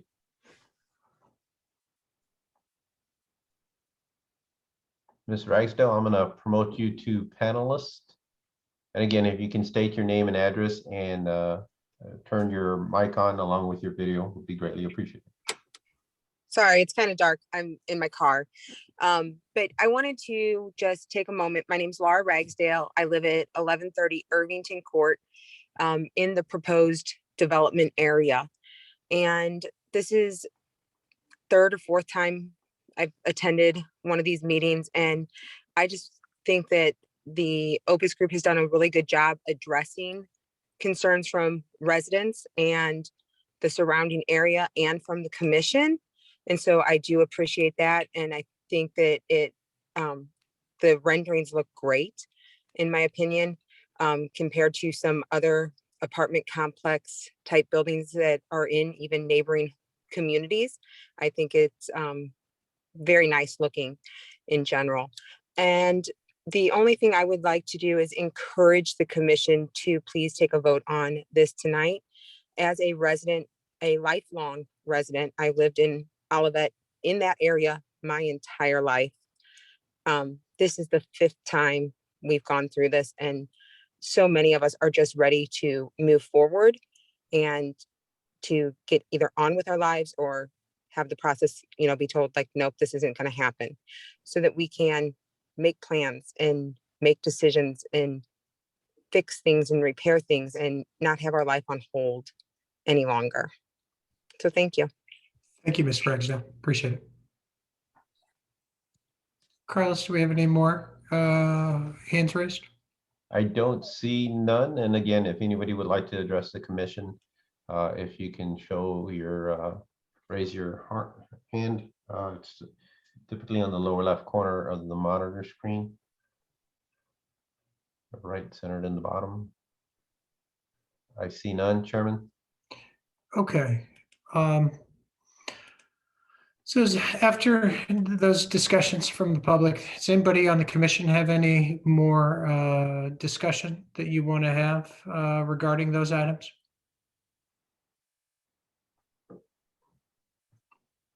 Seeing none, I think we want to kind of discuss the ideas of whether we want to do any more tweaking with the, the facade, and whether we, if we do, whether we should have that just be kind of worked with staff.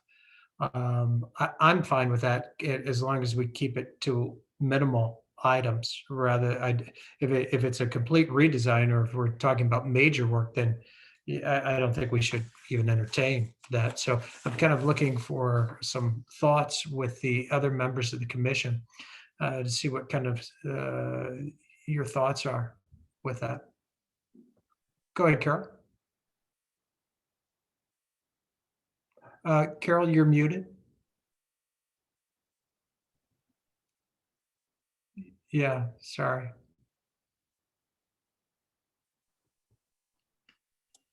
There we go. I think. Okay, sorry about that. Mr. Chairman, I would be very comfortable leaving any design tweaking up to Carlos. And I know we've done that sometimes in the past. Mhm. And if he has any questions about it, he'll bring the design change back to us. So I trust his judgment. And I think that we're talking about tweaks, not major redesign. If we Right. were doing redesign, that'd be a different question. So I'm very comfortable with leaving those decisions or thoughts at this point to give to Carlos's judgment. And I'm ready to vote on this if the rest of the commission is ready to move forward. Okay, I think Tim or Brian had a comment. Yeah, I mean, I'm generally not too concerned if Carlos takes it offline, and I agree. I actually don't think it needs to be changed much. I'm curious though what Carlos's thoughts are, or the developers on the Mr. Koenig's concern on just the I guess the raising and the view. Is there thoughts on that? Or I mean, I know we talked about the trees and the size, but curious if anyone has any opinion on that. But otherwise, I'm generally ready to vote too. Good. Yeah, in terms of trying to answer that directly, it's difficult. And the strategic, the 2006 comprehensive plan noted that this was one of the things we were going to have to address in this balance. To understand the sensitivity of the adjacent neighbor, their investment as residents, and that we'll continue to take a look at it on two ends. One of whether the home is maintained and stays there. If there are opportunities to find means to enhance that buffer, we'll work with the developer to do so, or encourage the developer to do so. But then there's the other spectrum of the city, and I think it's part of the recommendations within your staff report that to take a more proactive approach and look at a means of assembling some of these properties on Hilltop that are not part of the development footprint. And we have approached other developers, and we know that they're working diligently in there. I could not tell you whether there's been direct communication with each and every individual property owner, but I know that the attempts are being made, and those attempts are because we're pushing those to happen in there. So if they have not contacted a resident as of yet, we'll make sure we'll follow through on there. So again, there's those two spectrums, because these are difficult, sensitive issues. And if we can continue to work with the developer to tweak or enhance that buffer, we'll continue to do so. This is not the first time. We had the same issue with the Oliver, with Easy Storage, with Olive Crossing, and there's it's hard to get to a win-win, but we recognize the issue. It's a very sensitive issue. No, and I would agree. And I think, I mean, I am impressed at the 60-foot setback, because I agree that's beyond the norm. And I'm not even sure what would be required there, but I agree. There's no perfect scenario, and you hate to stop progress for a huge development, but recognizing the sensitivity, and it does impact people. So yeah, but I agree. It's tough to make everybody happy in that situation. And I think they've done some excellent jobs of trying to mitigate it, and dealing with it, with the landscaping, the increased buffer, between the fence and the property line being 19 feet. To me, I think those are all win-wins, especially because it moves the height of the wall, basically, up to a higher elevation. So, and I also think the balconies being screened like they were, that new addition was helpful as well too. So, Anybody else on the commission have any particular items they want to discuss or talk about? Mr. Chairman. Go ahead, Mr. Murphy. I agree with Carol. I think we can leave this to the sound judgment of Carlos to make a few tweaks around that entrance. And I think he has the direction from us he needs to make those decisions unilaterally. So I'm prepared to take a vote tonight. Great, great. I think I am too, and I see some heads nodding. So I guess the next question is, who would like to entertain a motion? It's a long motion, and it's a motion to forward to City Council a recommendation. So, and I think Carlos just pulled it up. If anyone has already had a glass of water to make sure they can get through all that, that would be great. Mr. Chairman, I'll make a motion. Go ahead, Mr. Brophy. I moved forward to the City Council a recommendation to rezone approximately 5 acres of property from SR Single Family Residential District to MU Gateway District and develop a planned development district, PDD, and adopt a PDD designation for the 5-acre area and authorize land use, building design, and site improvements as illustrated in the development review plans dated March 15th, 2021, April 6th, 2021, and May 6th, 2021, as staff may deem appropriate to modify, and acknowledge 11,323 square feet of design public space along Alice Place in accordance with section 400.2160 public improvements, and authorize an overall building height not to exceed 5 stories and 70 feet, not including the section of wall composing the roof parapet, and vacate the right-of-way areas, including all improvements for the roadways titled Irvington Court and Rayham Court, as illustrated in the vacation plat entitled Street Vacation Plat, with a published date of February 10th, 2021, and wet seal dated March 15th, 2021. And finally, consolidate the 23 single-family parcels and vacated roadways named Irvington Court and Rayham Court, comprising of 4.926 acres, as illustrated in the boundary adjustment plat entitled Olivet Apartments, the published date of February 10th, 2021, and wet seal dated March 15th, 2021. Mr. Chairman, I'll second. Motion's been made by Richard Brophy and seconded by Ms. Wagner. Carlos, will you please call the vote? Bear with me 1 second, Chairman, so I can get a full screen. On the motion, Commissioner Spiegelglass. Approved. Commissioner Lewis. Approved. Commissioner Brophy. Approve.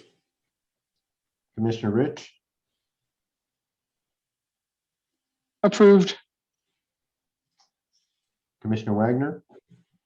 Approved. And Chairman Jurgo. Approved. Chairman, the motion passes regarding the recommendation to the council unanimously. The next step in the process is for the proposed rezoning along with the vacation plats to be forwarded to the city council, who will have host their own public hearing and will have final the final decision-making authority for that adoption. Tentatively, and I cannot secure it yet, but the dates would probably be May 25th before the city council with a public hearing potentially on June 8th. But I do advise anybody in the public to register your email to get the council agendas or to take a look at the council agendas posted on Fridays in there, because those dates may change in there, but I think the May 25th and June 8th meetings tentatively would be where they would be scheduled. Okay, thanks, guys. Appreciate it. Thank you all. Okay. Carlos, Thanks. Have a good evening. Thank you. Thank you.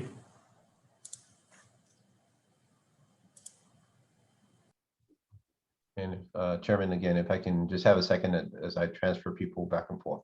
No worries.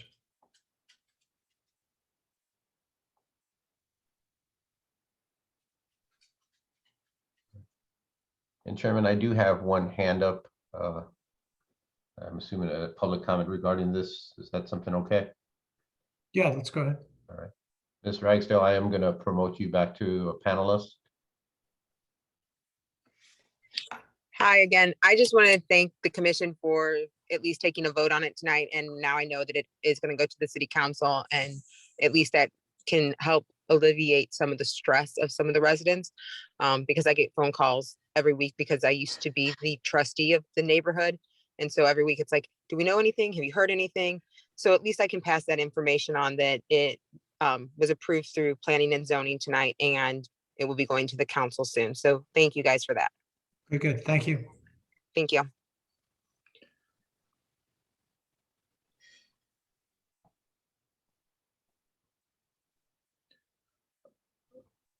Okay, Carlos, I'm going to go ahead and introduce the next item while you're doing all that, if that would be okay with you.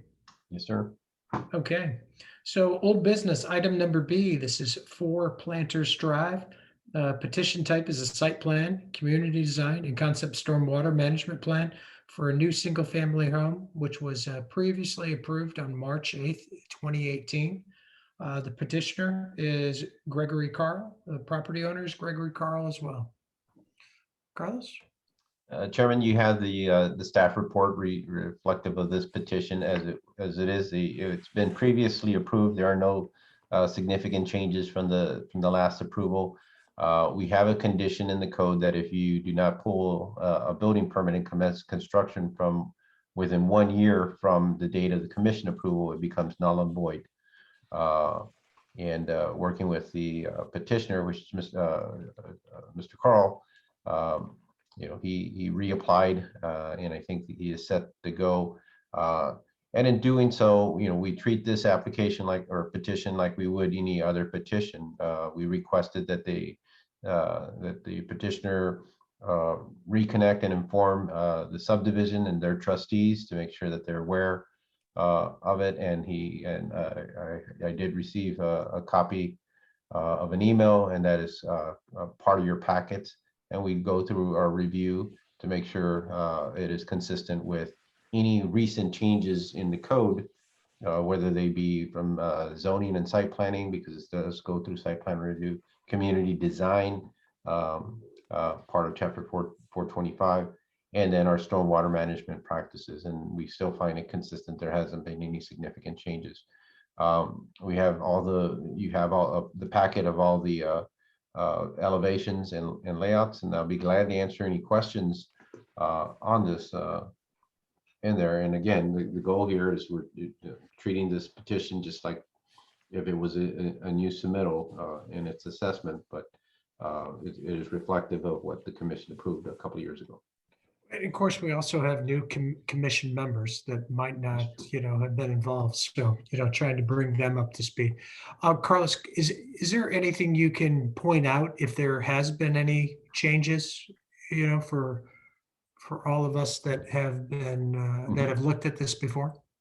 I think only in your site plan where there was a removal of some bamboo, and that's another a story for another day. Bamboo plants or okay, good. All right. So is anybody who wasn't on board with us need a little bit more background or anything like that regarding this particular item? Anybody have any discussions or comments related to it? Mr. Chairman? Go ahead, Mr. Brophy. Is this the Gregory Carl that we know? It is. Well, I have some serious concerns about the character of the individual who's applying for this. That joke aside, I think the design's nice, and I'm ready to vote if everyone else is. I guess we have to take a comment. Yeah, well, let's just see if we also have any public comments, or see if there's any other commission members that have any other further discussion items. Chairman, if I can just, we should introduce the petitioner, give them an opportunity if they have any comments. And absolutely, petitioner is here, and it's being promoted to panelists. Good.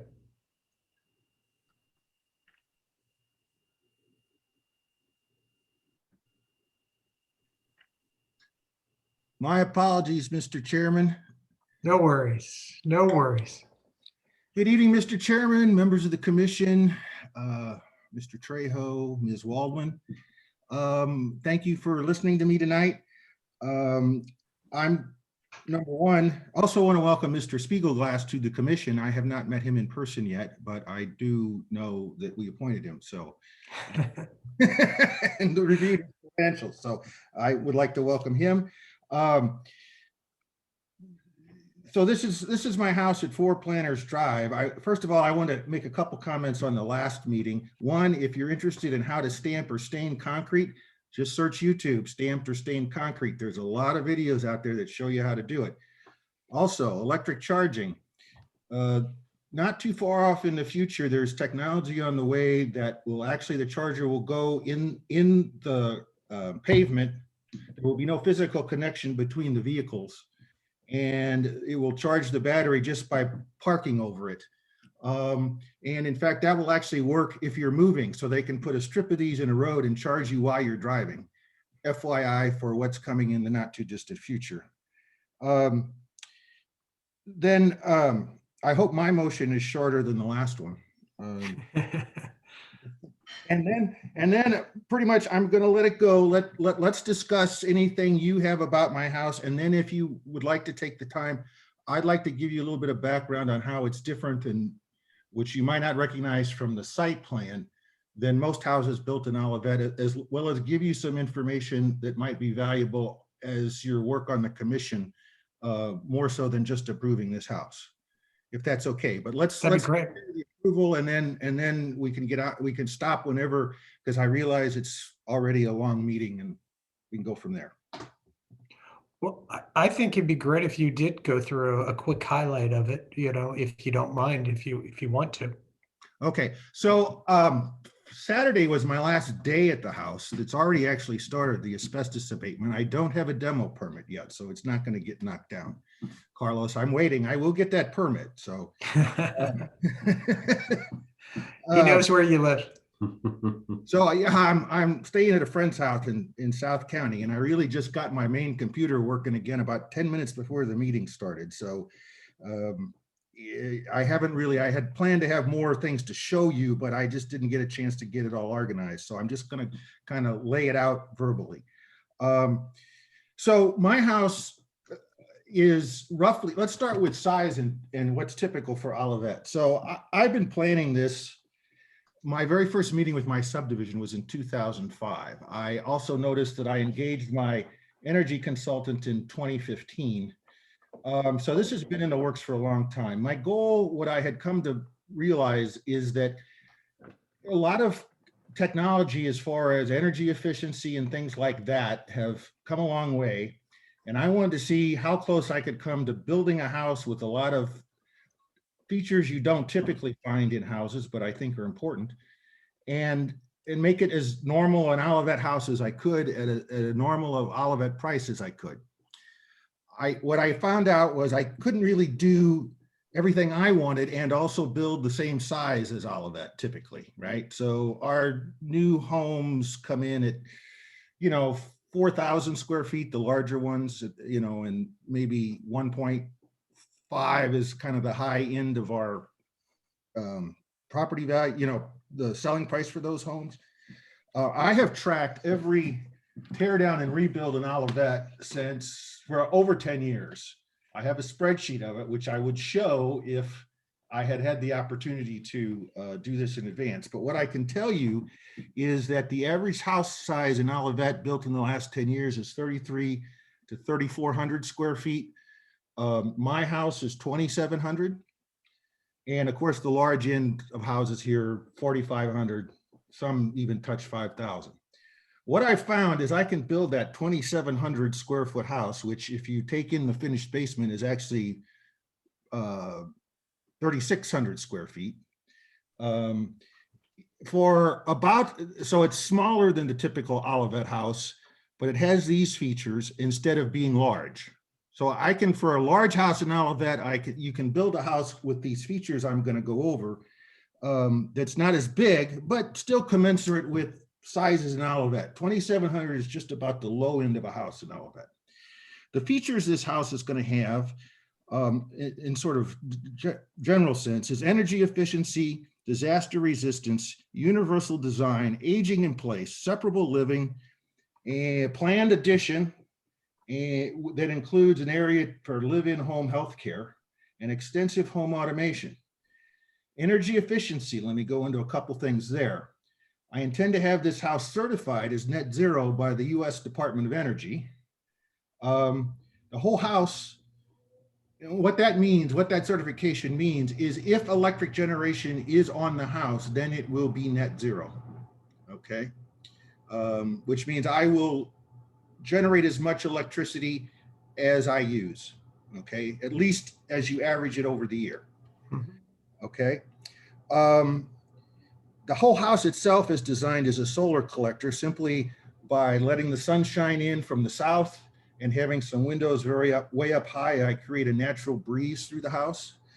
So that's another element of energy efficiency. Another element of energy efficiency, and you might see this in the stormwater plan, is that everything drain, all the gutters drain to the back of the house and into potentially a cistern that can then be used for water around the house, and the overflow of the cistern then goes into the rain garden, okay? However, there's going to be a provision in the house to bring that water into the house, and a part of the net zero certification also has to do with meeting the EPA water sense standard, which means most of my fixture runs for plumbing need to be home runs. And what I'm going to have them do is put each different kind of fixture, like a toilet, a lavatory, a shower, a washer, dryer, or washer, on separate manifolds, so that for any particular type of fixture, I can change the water supply. So if I want to start flushing my toilets with this rainwater I'm capturing, I can do that, okay? Just by linking it instead of city water to the cistern. The cistern is in the hill, so there'd be some gravity from it, okay? So that's another example of energy efficiency, water efficiency, okay? I'm not going to go into all the things, but then disaster resistance. So it is gone now, but at one time there was a standard from the Insurance Institute of America or something similar to that, which listed every kind of hazard, earthquake, tornado, hurricane, and had design recommendations that no house is disaster proof, but made a house more resilient under such a disaster. My house has been designed to that standard, even though they're not promoting that standard anymore, okay? So it should fare better than our typical house in a tornado. It should, those kinds of things. It's also universal design. Every path in the house is at least 36 inches wide. I've confirmed you can turn wheelchairs around in closets, walk-in closets. Every fixture in the house, it may take taking out a wall, but every fixture in the house has the appropriate spaces for ADA accessibility, every toilet, every sink, everything. It's also designed for aging in place. There's been provision for an elevator in the framing, which is all metal. There's no wood in the framing, which is part of disaster resistance and termites. But it's been designed so that a certain area of that framing can come out and an elevator could be put in. It's designed for what I call separable living. I'm single. I don't expect to get married and have kids going forward. I plan to live out my years here and all of that, and I am going to probably have people living with me. So the idea of this house is we can get away from each other, right? There's several areas you can congregate in. You don't have to all be in the same place. You can, but you don't have to. Finally, as I said, there is an addition planned, or it's in the plans, but I've actually, where you see windows on one side, you'll see that there's actually a door framed into the framing, but then it's only a window is put in. This includes the basement. There's already going to be an exit to the outside that would become your passageway in the basement into the addition. So if I want, again, if I go farther in this multiple people living there, then the addition can go on, comprises 2 more master type bedrooms, plus on the second floor, it has 2 smaller rooms for live-in home healthcare. Okay.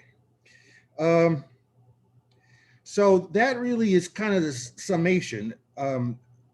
one final thing, I'm going to do an awful lot of home automation. I'm not going to get into the details of that. We can talk about that at any time, but basically, I guess what I'm saying is I have these features. I would rather have these features than size. I personally can live in about 1,100 square feet, which is the size of the basement where I intend to live in this house. The basement's got a full, it's a separate apartment. It's got a full kitchen, bedroom, bathroom, you know, the whole thing. So this is how my house is different than typical Olivet. But as I said, if you prefer these features like I do over size, you can get this for approximately what you pay for a house in Olivet. And that's really, the other thing is, I don't even know for exactly sure what this house is going to cost. We're still negotiating contracts. And part of that is we are constantly changing stuff. Okay. Let me give you a couple of examples that have just recently happened. This house originally was planned with a metal seam roof that would then eventually get solar panels. Tesla has just come out with a roof that is the solar panel. The roof shingles are the solar panels, and and although that has existed in the past, it's finally a reasonable design, both from a color perspective and secondly, just the way it integrates and looks like a regular roof. And it's price-wise, it is equivalent or cheaper than just about any roof type with solar, any premium roof type with solar panels. It's cheaper than. So it's cheaper than the metal seam roof with solar panels, a slate roof with solar panels. The only roof that would be cheaper than it with solar panels is a plain old asphalt roof. So it's again, getting into the ballpark and the kinds of things we build in Olivet. But because of that, they don't have an installer in St. Louis yet. Okay, so we're trying to convince Tesla to come. I've got several roofers that are interested. I've got a website being designed that will go through the features of my house. And I'm going to write an open letter to Elon to see if I can't convince him to bring this product to St. Louis in time for me to build this house. Okay. Another thing that's happened is, again, I said I'm doing a lot of automation. Prior to this year, there has not been what I would call a reasonably cost-effective method of controlling an electrical socket that fit in the socket box in the wall. Anything I was going to do was going to have to go in line outside the socket box. Well, this year there is now a product that is Wi-Fi capable that will fit. You can wire it into the wiring right in the socket box for the receptacle.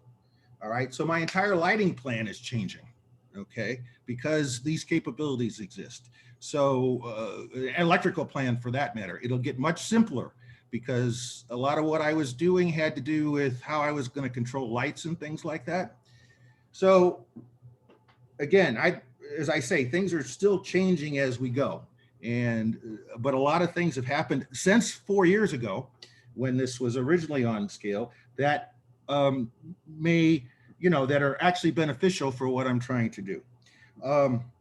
And then let me tell you what went on and why. First of all, in 2018, I did start to build this, but what I found out was that some of the areas that I was doing these unique things in tended to scare residential contractors because it's not typical. For instance, metal framing, right? Secondly, so I had some trouble finding contractors that year, and that's why I never got started. I didn't know that I'd have that kind of trouble. I had the plans, I had started the approvals. I thought it was just a matter of getting bids, and it wasn't. So, so that was 2018. I also, for a while, had undiagnosed sleep apnea, which was affecting me as far as the amount of energy and whatnot that I had. So that kind of came and took 2019. It wasn't that I just had it then, it's just that I had gotten behind on a lot of stuff. And one of the things that could slide in time was this house, right? Then COVID came along in 2020, all right? and so now we're in 2021. But as I said, ultimately things have seemed to work out better. And so that's really kind of a sum up of a question, like my ideas. I wish it would have been a little more organized, but this is how this house is different than. Greg, that was a great overview, and it's really an exciting project. And I mean, we look forward, I look forward to the open house that you're Oh, gonna absolutely. have. Where you can kind of further discuss and we can see some of this stuff in action. So thank you very much for that overview. Really appreciate it. It is very exciting, very, very neat, innovative work. Thank you. Does anybody, commission members have any questions for Mr. Carl? Otherwise, do I hear a motion? Oh, Carlos, do we have any public comments before I move on? If there's anybody that would like to speak regarding this petition, you can show your hand. It should be in the lower portion of your monitor. And Chairman, I see none, and I recognize the names that are there, so I don't think that there will be. Okay, good. So do I hear a motion? Mr. Chairman, I have a motion. Go ahead, Mr. Brophy. I move to approve the petition for site plan, community design, and concept stormwater management plan review for a new single-family home at number 4 Planters Lane as presented in the memorandum from the Department of Planning and Community Development dated May 6, 2021, subject to any staff conditions noted therein. Motion's been made by Richard Brophy. Do I hear a second? I'll second. And it's been seconded by Brian Lewis. Carlos, will you please call the roll? Roll call vote. Commissioner Spiegelglass, Approved. Commissioner Lewis, Approved. Commissioner Brophy, Approved. Commissioner Rich, Approved. Commissioner Wagner, Approved. Chairman Dragell, Approved. and the motion passes unanimously. The next step in the petition process is for the applicant to apply for building permits. I would just like to thank the commission for approving the house. Another thing, I want to switch hats here from a resident to a city council member and say I sat here for the Opus discussion. I said this to my Board of Adjustment, who I'm the liaison to, and the Economic Development Commission. But our current composition of our commissions is just outstanding. And when you look around this city, it's been a goal of mine and the city council to promote development in the city as a way to get revenue into the city without increasing taxes on any particular group. And I am just sit in awe of how well you conduct yourself with our petitioners, with our residents. It is because of the work of all the commissions in this area that we have all this development going on in Olivet. I believe you've contributed to this substantially. It's been a goal of the city council. Staff has also worked very hard on it. All our commissions have worked very hard on it, and you're seeing the results now. That's why we see so much development right now. This was started 6 or 7 years ago, really, and this is the end of it. And we owe a lot to you as commission members. So thank you. I think we also owe a lot to all the commission member or the council members. I mean, for all their hard work. You guys really put in a lot of work, and it's greatly appreciated. Okay. Well, I know it's people want to get out of here, so I'm done. Yep. If you are. All right, good. We're going to move on then. And I don't believe we have any new business right now. So Carlos, it is 9 o'clock. We have some discussion items that are listed. Is there anything that's pressing? Just if I can just kind of give a quick summary overview on those. And we've had one petitioner has been pretty patient in this process regarding the stormwater requirements. And if I can kind of address it, some of it is, of course, we've been shorthanded in our staffing levels here, but dawn begins a new day, and we're happy. So we should be catching up, and I appreciate Mr. Joker's his patience as they're working on Birdie Lane.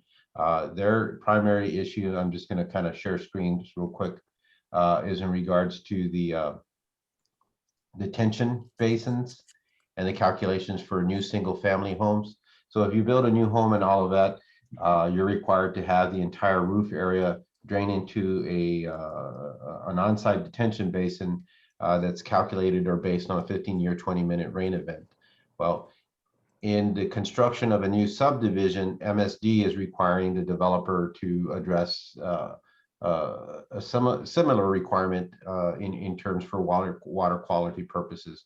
So the goal has been here to work with the petitioner's team and Mr. Jokers, who's part of that group, and the commission to try to see if we can develop a balance between those two. Again, the MSD requirements are not specifically the same as those that we have in all of that. And we hope at our next meeting to have a more specific draft of somewhere where we find a happy medium, because there are some distinctions that I think the commission needs to be aware of. And I think overall the reception has been that we want to make this work in there. The other thing regarding Birdie Lane, they'll be submitting they submitted a formal request to have a discussion regarding the community design review for each and every single new home that's proposed, which in this case there'll be 8. So we'll bring that at our next meeting on May 20th in there. And then just so Mr. Jokers is also aware of, the vacation plat will be scheduled at the next council meeting on May 11th for review. So that kind of covers those 2 items, the first 2 items. The other thing is just real quickly, and I know it's late in there, but there is a street called Dolores Avenue, which is just immediately west from Olive Crossing. The street kind of terminates, and there's a neighborhood in there consisting of Dolores, Kenneth, and Tess Avenues. And there is a property at the end of the cul-de-sac there. And if you bear with me, I just want to bring an aerial up. A property that is up for sale, and it's looking to be subdivided. And we've been talking with the potential the developer, because there's a unique thing on here that I just want to that make the commission cognizant of. It's this property right here, and what happened was that 3 parcels were combined to develop a new home, and then there is a 4th parcel here at this end. And this property owner is selling the property. They've advertised it as subdividable, and per our code, it is. They could never accumulate the same amount of lots that they combined, but there's a potential to get 3 lots out there. We've had a conceptual plan that has been submitted that we'll further discuss with the commission. And the gentleman's been here, it's impatient, but they're looking at that property to create three homes. And then along here is that lot 12, or what was the 4th lot, but there's a creek that runs through there. And again, we've had some issues with the stream buffer protection ordinance, because when the adoption of the stream buffer protection ordinance came into play, the goal of MSD was to help address and minimize stream erosion and to remove sediments and impurities from the water leading into streams. And while that is great, and we as a community also want to do the same, many of our streams don't suffer from an erosion problem because they're either channeled, riparian, or so. But we're cognizant of the impurities that do go in there, and we've had several petitions that have in the past had to go to the Board of Adjustment to get reviewed, and this is probably another one that will probably go through the same fate in there, because along this angle you have a riparian channel made of riprap on both sides, but once you apply that buffer, in essence you minimize a lot of the developable ability of the property. While that might, that you can have different opinions and views of it, however, many times that stream buffer ordinance, at least what we've experienced, ends up hurting urban areas or even suburban areas like all of that in the process. So I do want to bring that to the commission's attention. I know it's late in the day to go through it, but I didn't want to back out. So that might be something that comes in more to play as a preliminary subdivision plat that you'll be seeing in the future. If there are any Carlos? questions, I'd be glad to answer them, but just wanted to. Carlos, I had a quick comment about that because if I remember correctly, a little bit further to the west on that same creek is where we had some major flooding issues. Correct. And so I'm, partially wondering, if that culvert where it goes underneath the Dolores, or is somehow is it the water backing up? Is that kind of the weak point is where it goes under Dolores? That is one of the issues, not necessarily on the property here that's being looked to be subdivided, but the inlet on this end is smaller, and pretty much on, and again, the Shops at Price crossing is right next door on the east side, but everything all the way up to McDonald's comes down through this direction. And then, at here, there's kind of a choke point, but it moves. I mean, when it gets overburdened, it does back up, but then, it moves on. So this is the lower area.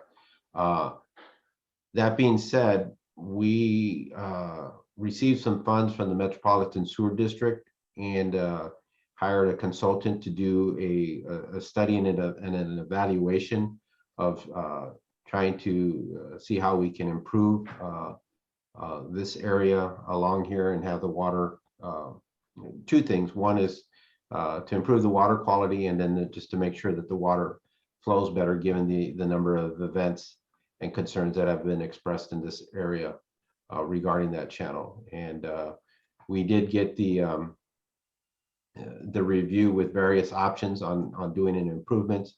The Public Works Director is reviewing those and has engaged counsel on those. And our hope is once we narrow down the scope that we would apply for grants to make some improvements. Good. It's a good point, but again, the area that's being looked at, it's not where the problem is. The problem is more on this end, and there may be opportunities to work with the developer to help us address that too. Right. Take that. Just making sure we think about all of it, so we don't pigeonhole ourselves. Absolutely. So, okay, great. So I think we'll then move on to other business. Meeting minutes, I don't see any. No, we apologize. We didn't have the opportunity to kind of forward those out before the end of the day. So no worries. And so I think we're on to reports. So Carlos, you're up a couple again. of things just to inform the commission. The council has a scheduled meeting next Tuesday on May 11th. On that meeting, of course, vacation plat for that 137 square feet of excess right away on Birdie Lane will go before the council. Their next meeting after that would be May 25th. And that will be with the, that is a possibility to have the Opus group there for a first reading. Other aspects of the council that I'm sure that our liaison will inform us is that the mayor is now Mr. Clark. Sidney Clark was the previous chairman pro tem. He was elected amongst the council members to serve this year as mayor, and the new chairman pro tem is Maxine Wheel, or Councilman Wheel.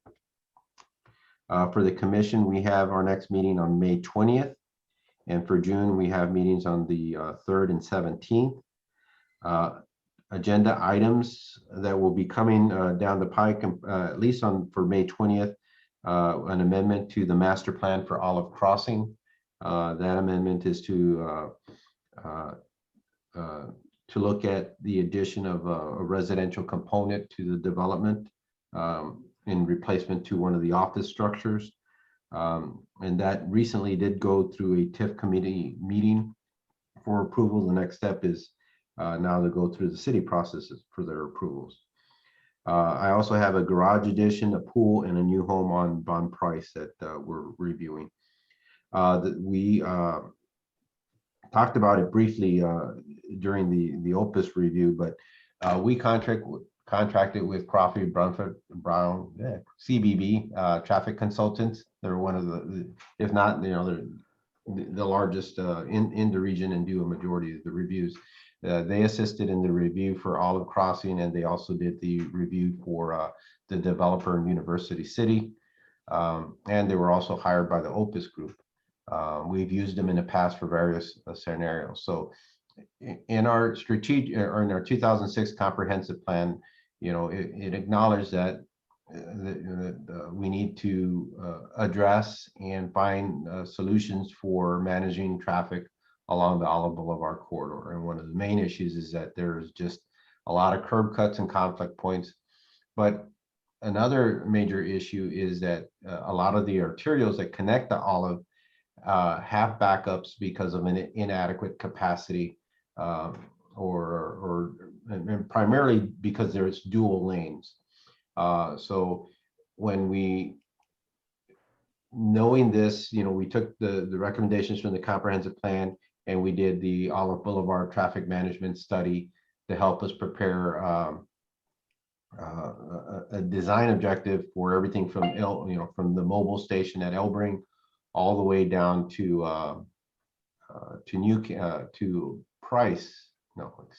Old Bottom and Olive, and how we can better manage traffic and look at possible consolidations of curb cuts and intersections in there. We hired CBB to now do a third study for us and to focus on the interchanges of Hilltop, Price Road, and Dealman Industrial. And then as far west to the mobile station and Dealman, right there where the Walgreens is at. And in this study, we got more into the depth of the details, now knowing what we've understand from the two previous studies that have led to conceptual designs for us to consider. So the next step is focusing on which designs we want to pursue, and then finalizing those, and then going out for funding opportunities for those. And Opus has been pretty cooperative in recognizing that we have these traffic issues.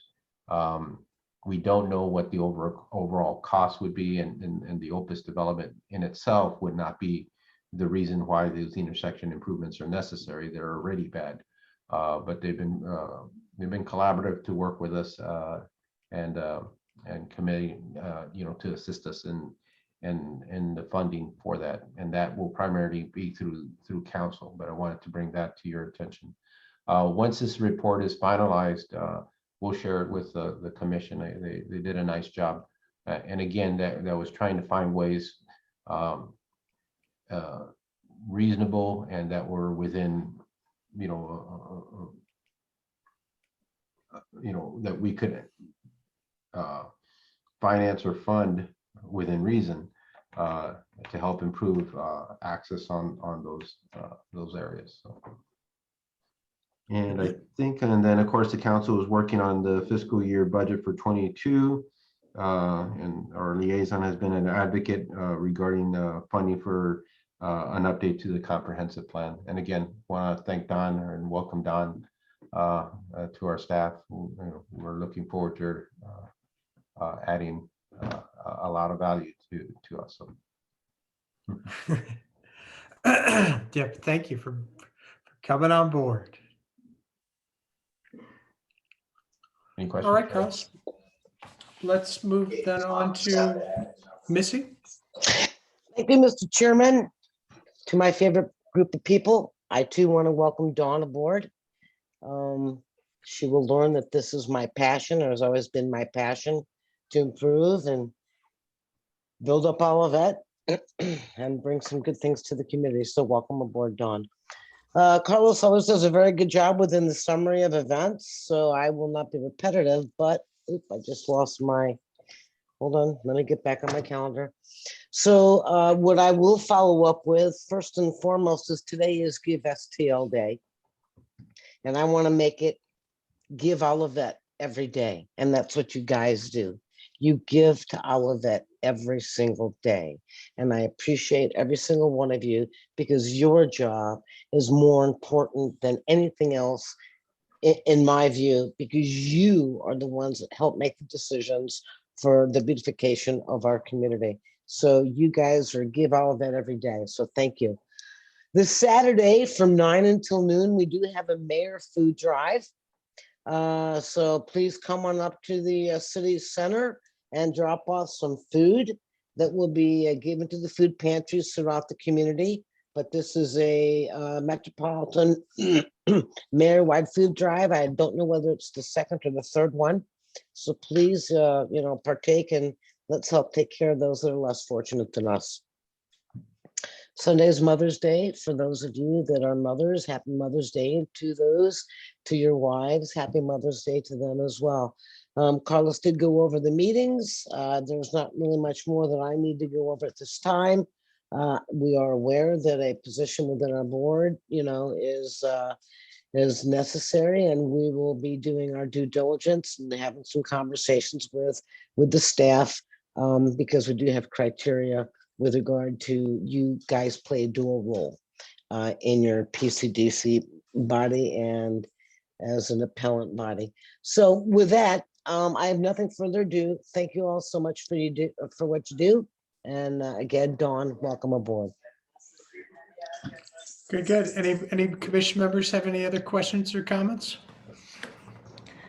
The only thing I want to mention, Carlos, you talked about returning back to in-person meetings. And I do think I think one of the first steps is just to kind of find out from the commission members, who's been vaccinated, who hasn't. I'm not sure with how HR issues, if that's allowable to ask, but I think that would be beneficial. And I don't think anybody needs to mention it now, but I think getting a survey of who's available or Yeah, and if we can get that just forwarded directly to me, or if you'd like to do the city manager, we will just minimize it. And it's not for a shared thing, but we would like to know those that have been vaccinated, and also a comment on your comfort level. I think we're looking at the phasing in, being that the commissions and boards would meet in the chambers on the floor, not on the dais.